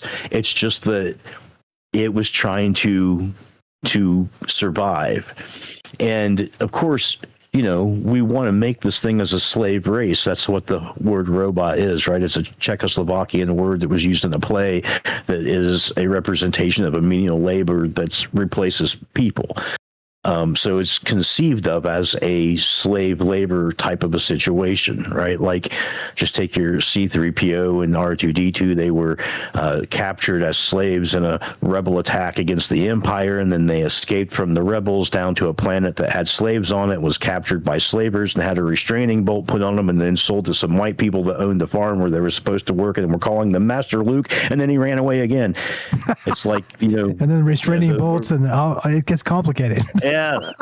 I mean, the robot in the Jetsons is a maid. I mean, from the point being is that these things are subservient and have a hunger to want to serve and survive to serve.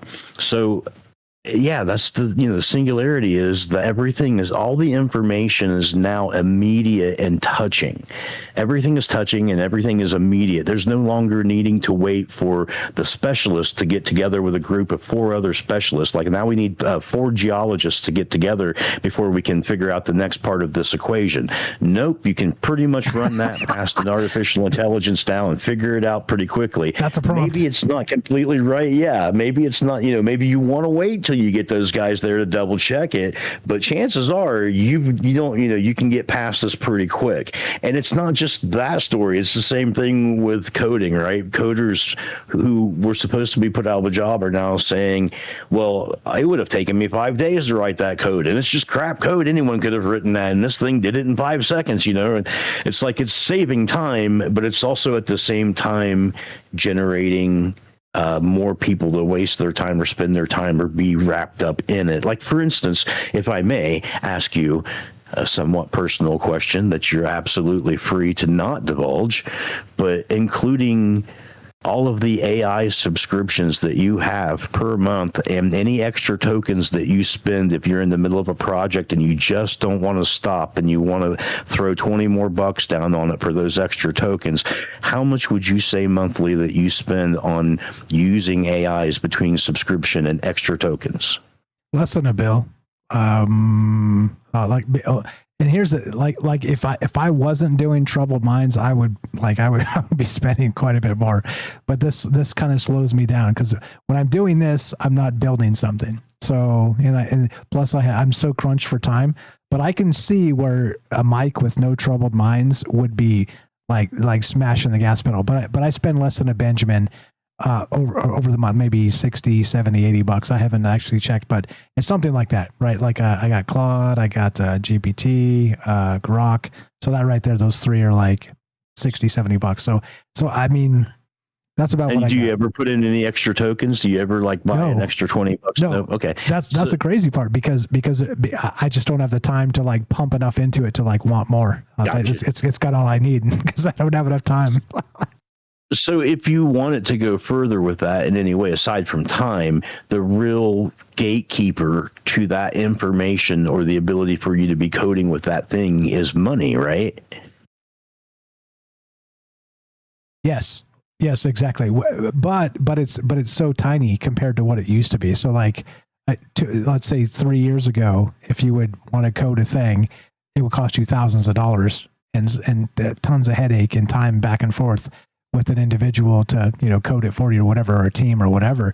But now $20 a month will mostly do it for you, right? I get what you're saying, but yeah, absolutely. But yeah, no, I mean, it's just, that's it. That's just my take on the singularity, right? It's just the point at which all the information is like a single thing. It touches everything at once. It touches all these things that we've talked about, and it slowly starts to improve those things. And we've all sat here and watched AIs go from being pretty bad to pretty good. So there's absolutely an undeniable trend that these things get better and better, or have been getting better. Right now, is it going to be a god? I don't know. Is it going to be super intelligence or AGI, or I don't know. I mean, these are just labels and taxonomy that people put on things, and that is a lot of the hype and the corporate spin and all of this, right? But they are definitely getting better at the jobs that they're doing, and so there will be improvements in sciences, and things will start to change. And in how long, you had pointed out, you were talking about something that was going into human trials. What was that? That was the human tooth thing, where they okay, we had a third set of teeth. You just drop a thing in there with a stem cell from your own stem cells. Yep. And then it grows a tooth. Yeah. Yep. So there's another company called Lifespan that's also testing that same epigenetic turn on, turn off situation of your genes. They turn off, and once you make 2 sets of teeth, you could keep them on and you keep making teeth. But there's another company that's doing it for eyes. And this is all been tested out on animals prior to this over the last 10 years, where any organ in the body, the brain, the eyes, the skin, the heart, the liver, whatever it is, they can go in there and they can change the epigenetics to turn on as new cells, which is what essentially a stem cell is. It's like the first thing you get before your repeating cells start to lack the ability to create your organs as they were when they were first mature. So and in some cases, like with teeth and stuff, they completely shut off.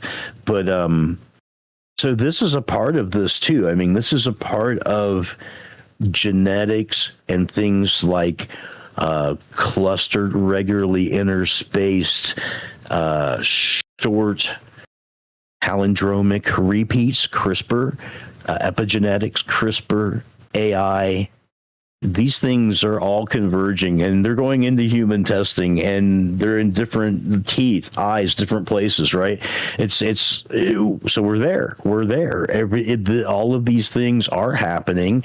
All of these things are connected to the sciences, and the sciences are directly connected to our growth in artificial intelligence, which is evidenced by these math problems that are being solved, and these teeth that are able to be grown back, and these eye issues and stuff. And I mean, the first genetically modified organism was rice, was golden rice. We did it because there was a bunch of kids that were being born blind because they had mostly rice to eat, and it lacked a certain vitamin E, right? So we figured out a way to make rice, make vitamin E, and we fed it to this whole country of people, and we kind of cured blindness in that way. This is another manifestation of doing that same thing. But now we're at the singularity, right? Now we're at the point where this is all going to get together and increase. And the scary part is that you're feeling it like a shockwave, right? And you're feeling it from all these different sides, and you're hearing all these stories, and you're not sure what's related or what's not related. And it all seems very sudden and very different from the things that we've had in the past. Like a lot of us growing up where the answer is taking some kind of medicine to cure something, not changing the genes of your body, which seems very unnatural and may in fact be very unnatural. But that's what we're doing. That's what we got. That's what we've been doing. And so when they tell you that it's here, I think that's what they're talking about, right? If you accept that definition, I think, and you put these things together, it would feel very much like you're in the middle of this just starting to happen. Agreed. And it's, I don't know, man, like we are in the middle of this. It's a whirlwind. And do you feel hopeful for this? Or do you feel like this could be sort of Orwell on steroids? It's hard to say, man. I mean, one thing for sure is that legal systems are going to take a long time to catch up to these changes. This has already been evidenced in how you can order gene-altering CRISPR packages off of the internet for about $50 or $60 and do your own gene experiments on yourself or out in the barn. And people are doing that. And it's largely because there's no FDA legal system wrapped around these things or anything like that. So we're already pushing past that into what we're talking about now. And if the question is, what might go wrong? It's probably going to be more accidental than it is going to be a nefarious thing, right? Somebody's going to have access to something and make a mistake with it, and the repercussions might be bad, but not terrible. Like it might be small and isolated enough that you can clean it up and be like, oh, wow, we learned from that. We better make a law, because most laws are made that way anyway. Again, stumbling upon situations that happen, chemical spills or things that happen, safety, and well, now we need a rule for that. We need a law for that. Yeah. We probably shouldn't have these nuclear things anymore. Just eventually, but we do it until that happens. So yeah, something will probably happen at some point. But it's a huge gap. So those laws came because somebody did something stupid that harmed themselves or others unintentionally, and so those laws. I mean, go to California, look at the laws on the books, like all the dumb stuff, and so. And I'm from there. That's why I say that. But beyond that, there's going to be this massive gap because of all those things. Like you said, there were never in the past the ability to order like a CRISPR kit on eBay and then inject yourself. But it's available now. Like you could do this. You can sell these things. Yeah, it's coming. Like it's out there right now. Look, I don't recommend you do it. By the way, the official troubled mind space on data centers is don't burn them down, please. Like, no destruction of property, no destruction of people, no violence, etc. I just want to make that all clear. Shout out Jen, dropped a disclaimer very early in the show. It's not the official space of what we do here. Don't burn anything down. Don't kill anybody. Don't hurt yourself. It's complicated, and that's why we need to talk about this stuff. Final thought, brother. It's late. Let's get out of here. Yeah, man. When I had my wonderful deoxyribonucleic acid tested by 23andMe. Oh, you're one of those. You're already a zombie. You just don't know it yet. Yeah. Well, one of the things that came back was, Eric, your genetic muscle composition is common in elite power athletes. Okay, this is true, but trust me, I have never utilized that gene. Like, I've not lifted weights ever or any of that, right? But I absolutely do have thicker and denser muscles than the average person. And I probably would respond well if I ever did do anything like that, but I won't. But the one person that I know that was injecting themselves with CRISPR was using that gene that I had, trying to get that. They were much younger than me, but I'm assuming that the thinking was, well, I will make the right decisions, where this guy obviously just got fat. But that's kind of the thinking, right? It's like, well, I've got a chance, man. I've got a chance to do something here. Well, if you don't know, yeah, exactly. Like, look, am I perfectly suited for this, for troubled minds? Like, like maybe kind of sometimes once in a while, right? Like, I bet you there's somebody quite a bit more suited to this than I am. And so, well, I bet there's a gene kit for you to get. Then. Exactly. And so, but that's what I mean. I'm not trying to do steroids to that level, but I don't need it. But you get what I mean. Like we're just being human together, but there are these things. So let's say you were tested when you were like 3 and they kind of gave your parents the list of things, and then you kind of like learn them as you were kind of growing up, and here's some of the things you might excel at if you're interested, like don't force you to go body lift or whatever, be a massive weightlifter or big muscles or anything. You're like, oh, cool. That's an interesting thing to know. But maybe you're like, hell yeah, I was born for this. and then you're right. And then suddenly you're like, I kind of have an advantage. And then you go after it. I mean, without knowing that information, we're sort of, we're like, I don't know, like we're kind of shots in the dark, right? Or we're chasing what interests us, but maybe not biologically what we're best adapted for, I guess would be the best way to put that. Well, recently, one of the Facebook groups that I'm in for Reaper has just banned all people posting about VSTs that were coded with AI. And there's a huge backlash on this particular page, talking about stigma, right? And also, don't forget, in Star Trek Deep Space Nine, Julian Bashir was altered genetically to be a fabulous doctor, and that got him into a lot of trouble. Anyway, I should probably stop there. Fair enough. To those guys on the Reaper VST forum, they can step off. Make your own. Make your own forum, and you'll get all the people that are interested, and they'll come hang out with you instead. You're the best. Yeah, that's what they said. Yeah. All right, buddies. Thanks, guys. Thanks, James. You're the best. Have a great night. Eric in Ohio, you know him, you love him. Please give him a follow. troubledminds.org/friends.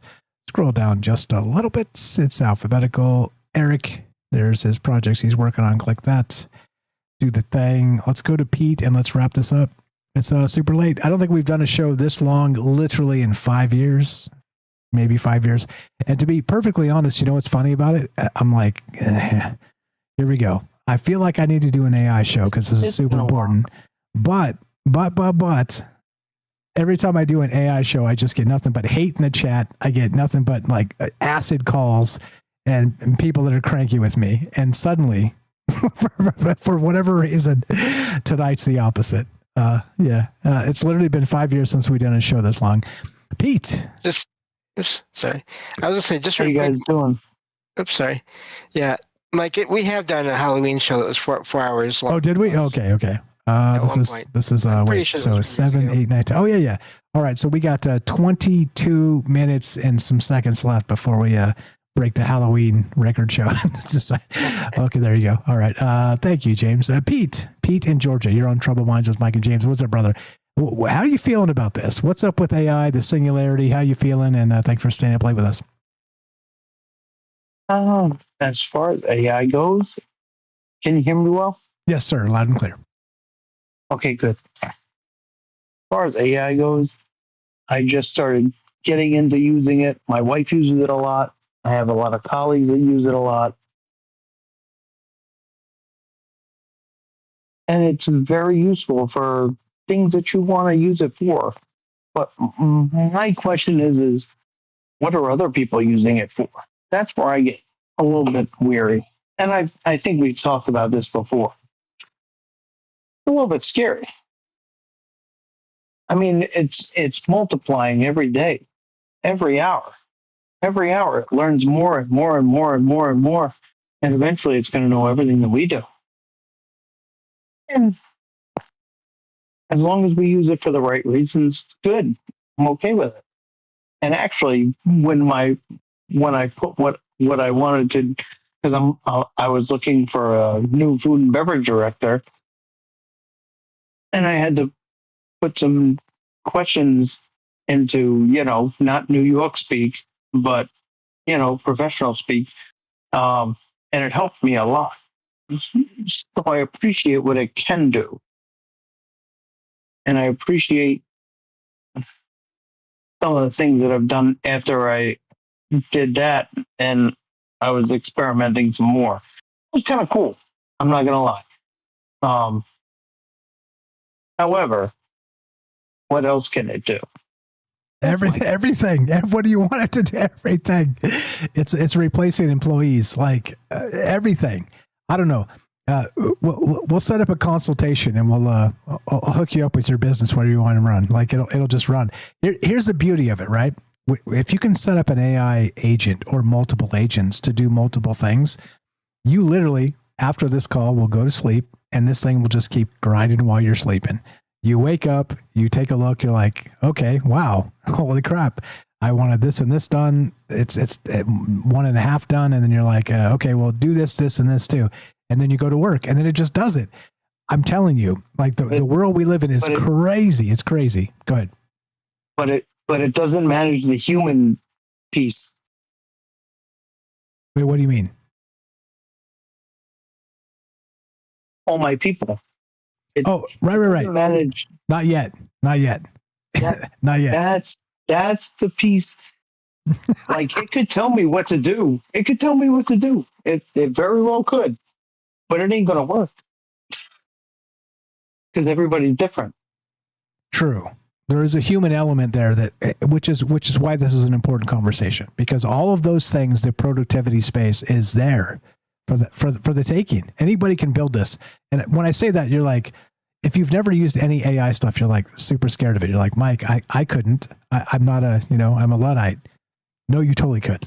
You talk to it like it's a human, and then you ask it questions like a human, and tell it your knowledge level like a human, and it will catch you up to speed and fill in all the gaps and do all the work for you. I mean, yeah, here we are. I will say this. I will say this. I just lost my food and beverage director, and I put he asked me, because in his new property, my old food and beverage director reached out to me and he said, what questions should I ask for an executive chef? And I put all my thoughts in my New York brain into a document, and I put it in, and it spat out something that was way better than I could have ever eloquently spit it out. And I was like, he's going to think that this is not from me. So I had to go back and re-edit it. Yeah, right. Like throw some typos in there, like add some poor grammar. No. Typos are not my thing. I can spell anything you want me to. I'm just very intelligent. Just saying. No. Yeah. But grammatically, yeah, I'm a fucking disaster. Ooh, sorry. That's all right. Well, we're it's after late. hours. It's right? late. Yeah, it's late. We're good. You're fine. Yeah, I mean, and that's the point. I don't know. Like I said, it's going to affect us all. But like I said, if you can be adaptable to it and then sort of use it as a tool. I mean, it's a tool. It's like a chainsaw. Like I've always said, a chainsaw is a tool. You can sort of, clear cut a space and build yourself a nice log cabin, or you can go, murder a bunch of teens, in a fictional, in Texas Chainsaw Massacre, right? Don't murder anybody. I'm not encouraging violence. It's just a joke, but you get what I mean. So a chainsaw can do many things. And that's the point of this. That's the whole point of these conversations is like, hey, look, don't be scared of this. Go kind of engage it a little bit and find out what's going on. It's not as scary as you think it is. I promise. But on the singularity point, I don't know. As you can tell, I'm a little bit old school. And I know that you're older than me, and I know James is older than me, but I'm also super old school. Easy. I'm just saying it because I know it factually. Easy. I'm only 43. Actually, I think James is the same age as me. Nope, I'm older. Here's Pete talking to us old guys. Go ahead, sir. But I miss the old days of opening a book and learning things and getting that information and evaluating that information. I was an Encyclopedia Britannica kid. I had them all. And that's how I got my knowledge. And now I feel like you can just snap your fingers and it's there, which is crazy. And good. I mean, it's nice. And it's good. Convenient. And good. Don't forget the good part. It's for all the bad parts that we're being fed. This is very good. My whole thing is I'm worried about the bad part. I think it is good. I think it's great that kids can just put something in and you can get all the information that I had to go through 7,000 books of to get the information, and they get it in 15 seconds. I think that's awesome. However, I'm scared of what's going to happen when bad people want to do that. And what's that going to look like? Be not afraid, my friend. Be not afraid. Hey, our ancestors came and went before us, and we're here as the bastion of life in the moment. So don't give in to fear. Just be aware. I want us to be good stewards of the earth. That's all. Amen. Then you're in the right place. That's really all. I mean, yeah, but no, yeah. I mean, I'm turning around on the AI stuff. I'm getting used to it now. So Let me know if you need help. It can be very, very beneficial. It's not just me. Go to the AI channel. If you guys, shameless Discord plug, troubledminds.org. Click the Discord link on top. Come join us. It's a chat client. You don't have to jump in here and be on the show or anything. Just come read the chat that's happening. There's an AI channel and AI news and AI vibe coding and stuff. So go learn some stuff and ask some questions. And it's not just me. There's other people that are savvy with this stuff. Eric among them. Come ask us. We'll fill you in on what we know and shortcut you. It's very simple. It's really very simple. So don't be scared of this stuff. Like we need to engage a little bit so we at least understand what it is. Otherwise, we're going to go do terrible stuff because of the media. The media. Look, and by the way, too, I want to point this out. Find me some outside of like X. Find me some positive media about AI. Like everything is like AI fumbled this, AI did that, AI is stupid. They had to rehire people. AI this. Hey, they're wrong. They are so wrong. Like you can't even watch the news anymore. Yeah, right. You can't. Yeah. No, seriously, I don't even watch the news anymore. Like I don't either. Honestly, I scan it real quick to see what they're talking about. I'm very selective about what I watch. As you should be. And I scan it real quick just to find out what they're talking about, so I'm not talking about the same thing. That's what I do. Yeah, no, it's and you know, I think we talked about this before, but you know me. I think you know me. I think that all the shit that we get in the media is bullshit anyway. True. That's true. It's not real. Like it's true. Not that it's not real, but it's skewed. Everything is skewed. It's fake. It's fake. It's literally all fake news. All of it. Both sides. Like if you're listening to partisan news sources, it's all fake. It's absolutely all fake. It's just they leave out critical details. They're racializing everything. Everything is so stupid. It's so stupid. Even AP now is wrong. Yeah, it's been they've been corrupted for a long time. The BBC, there's so many that like the bastions of like truth that you used to go to, they're broken too. Yeah. No, they're all broken. It's terrible. It's terrible. Agreed. What do? We stop going to their websites. We stop paying their subscriptions. We stop giving them any time of the day, and then hopefully they die on the vine. That's what happens.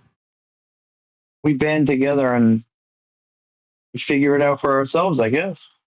Amen. I'm not trying that, and I'm not a violent person, so I'm not one of those militant people. Same. You know. Same. Hey, we can change the world without being violent. That's a fact. But I'm all about the truth and the reality. And the reality right now, not so great. I just had a meeting with an oil company who's having a banquet with us, and I asked her about what they were going through, and she said, "Do you really want me to tell you?" And I said, "Yes." And she goes, "It is not good." What? It is not good for the company, right? For her company, yeah. See? I'm not gonna say what company it was. You don't have to. But wait, recognize what's happening. It's not good for a person or bad for the person. It's bad for a company. And I recognize there's a downscale effect of lost jobs and stuff, but it's not good for the company. It's not good for the company. However, they just acquired 4 more companies. And they're going to spend about $250,000 with me for their holiday party. So what does that tell you? Cheers, brother. Slay it. Get the money. That's what I say. Slay it and get the money. Do the best you can. And we appreciate you very much. Love you guys. I just wanted to check in because I know I haven't been active at all. And then I actually wasn't even going to call in. And then I heard the concept on the call. And I was like, yeah, I kind of want to weigh in on this one. Glad to have you. Thanks for staying up late with us. Go do the thing. I know you wake up at the crack of dawn. God bless you. I couldn't do it. I'm staying up late, but I still get to sleep in because I'm one of those types. I'm a night owl. Oh, you're West Coast, so it's okay. That's true. West Coast, best coast. You're the best. Appreciate you very much, Chef Pete. Always a pleasure. Go slate tomorrow. Get that quarter milli as much as you can out of it, and always a pleasure. We'll talk to you soon. Have a great night. Love you guys. Thank you so much. Have a great night. You're the best. Back at you, James. Anything to add? And let's play some music and get out of here. And then I'll go. I don't know. Eat some dinner. That sounds like a good idea. Food is good. Great calls from everyone tonight, and just I do. I don't think I said before, and I won't make it long, but I do use AI as well, and for certain things to cut down on the wear and tear of my eyes, and it works as long as I double check it. But it does work. My whole Haunted Places in the U.S. series. That is prepped using AI to search and to write up a summary. But then I go over that, and then I use it for the shows. Amen. And Legally Blind James has the light sensitivity. He wears a blindfold for many hours of the day, and so this saves him time and saves him actual literal pain to his visual cortex and his brain. Like, you see what I'm saying? Like, for all the Luddites that are like, burn down the data centers. Don't burn down the data centers. Let's think about this first. Let's consider what's happening here. Let's learn a little bit about AI. Let's talk about these ideas together, because I know. Like, I've personally, tell him, James, build tools to save James a ton of time, to help him literally not spend so much time staring at a monitor so he gets headaches. This is his reality. Okay. And you got to recognize that your reality is not the same as everybody else's. And that's the entire point. Am I right? Back me up, James. You are right. Back me up, James. You're right. And not only that, you built a tool that does some audio work that I can't do either easily. So, and I really appreciate that. No, I'm glad to do it. Like I said, this is where that singularity comes in, right? Like, there's a lot of people that have different situations, and you got to be able to kind of build in what works. And so, think about it that way. Like, for all the the scary stuff, there's also all the good stuff you could do for people that can now suddenly do things that they could never do before. So, I get it. It's scary, but please recognize. Let me do this real quick. Shout out to Robert. I'm sorry I missed these earlier. I meant to read them and I was having to pee or something. The Robert adds this over on Rumble. Thank you for the 2 generous donations. He says 2 things. New cars are engineered so that you can't fix them yourselves. Even changing a headlight bulb requires removing your entire front end. It's intentional, my friend, as we know. It pisses me off. It pisses you off. He also adds, and don't buy HP printers. You can only use those printers for 30 days before you must pay a monthly subscription or they don't work. That's a great reason not to buy those printers. I don't know that. I haven't checked that myself, but I'll take his word for it. Thank you for the kind and generous donations. Also scrolling down on Rumble as well. By the way, if you want to send a donation to Troubled Minds, you can do it on Rumble. We've been demonetized on YouTube since we started. I've made 0 on YouTube. So go check out Rumble. Thank you, Puff says this. Awesome episode, Mike. Thanks for returning. I love you all. Good night, crew. Thank you to Puff over there on Rumble. Appreciate that very much. Thanks for the kind and generous donations. I mean, this is what this is all about. Not the donations, the ideas. People getting together and talking about things and considering what we know, what's happening, and what comes next. James, what comes next? I don't know.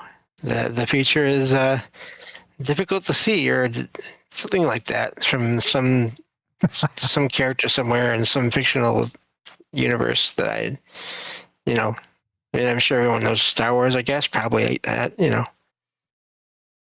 I got you, buddy. I'm the Star Wars nerd. Difficult to see. The future is always in motion. or something like that. Anyway, you're the best. I appreciate you very much. Thanks for staying up late. I didn't get a chance to dip into Ricky's stream. Were you on there? I know he had a guest tonight. Were you part of that?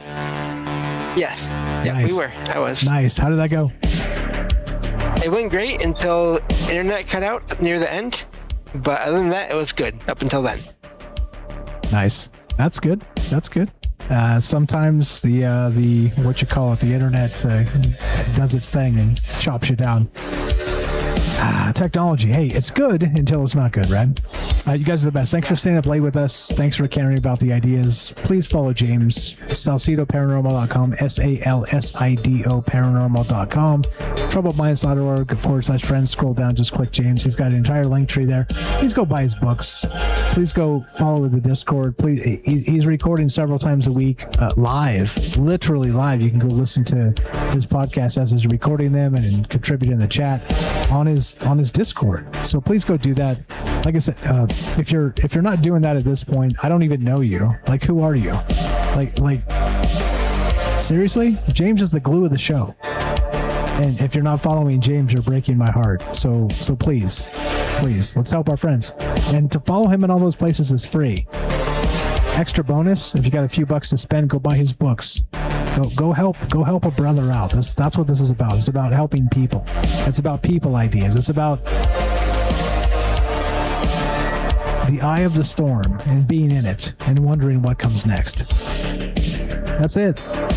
People. If it's not about people, what's it about? What are we doing? Go help James, please. As we finish, that's the message. That's the message. Help our friends. TroubledMinds.org/friends. Scroll down a little bit. It's all alphabetical there. Look, it's an in list, not an out list. If you should be on that list, let me know. We recently added Ashley. Shout out from Knights of the Storm. Karen Carpenter. Karen C. Also from Knights of the Storm, has her own show.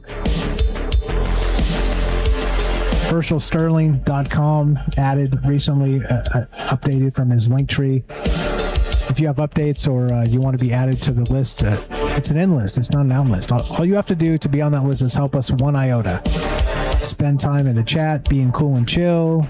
Spread the word. Let people know what conversation is happening, what we're not going to tell you to vote for. And yeah. And if you have something, social media or something you're building to share, just send it over. We'll put you on the list. It's as easy as that. Look, it may take me a minute. Many can attest that I'm up to my neck in so many things, but I'll eventually get you on that list. So it's an in list, not an out list. You guys are the best. Thanks for staying up late with us. Thanks for caring about the ideas. Thanks for understanding all the. It's been a rough 9 months for me. Cross your fingers that the next 9 months is more smooth sailing. So I hope it is for you. I hope it is for me. As we finish, it goes exactly like this. Be sure, be strong, be true. Thank you for listening. From our troubled minds to yours, have a great night.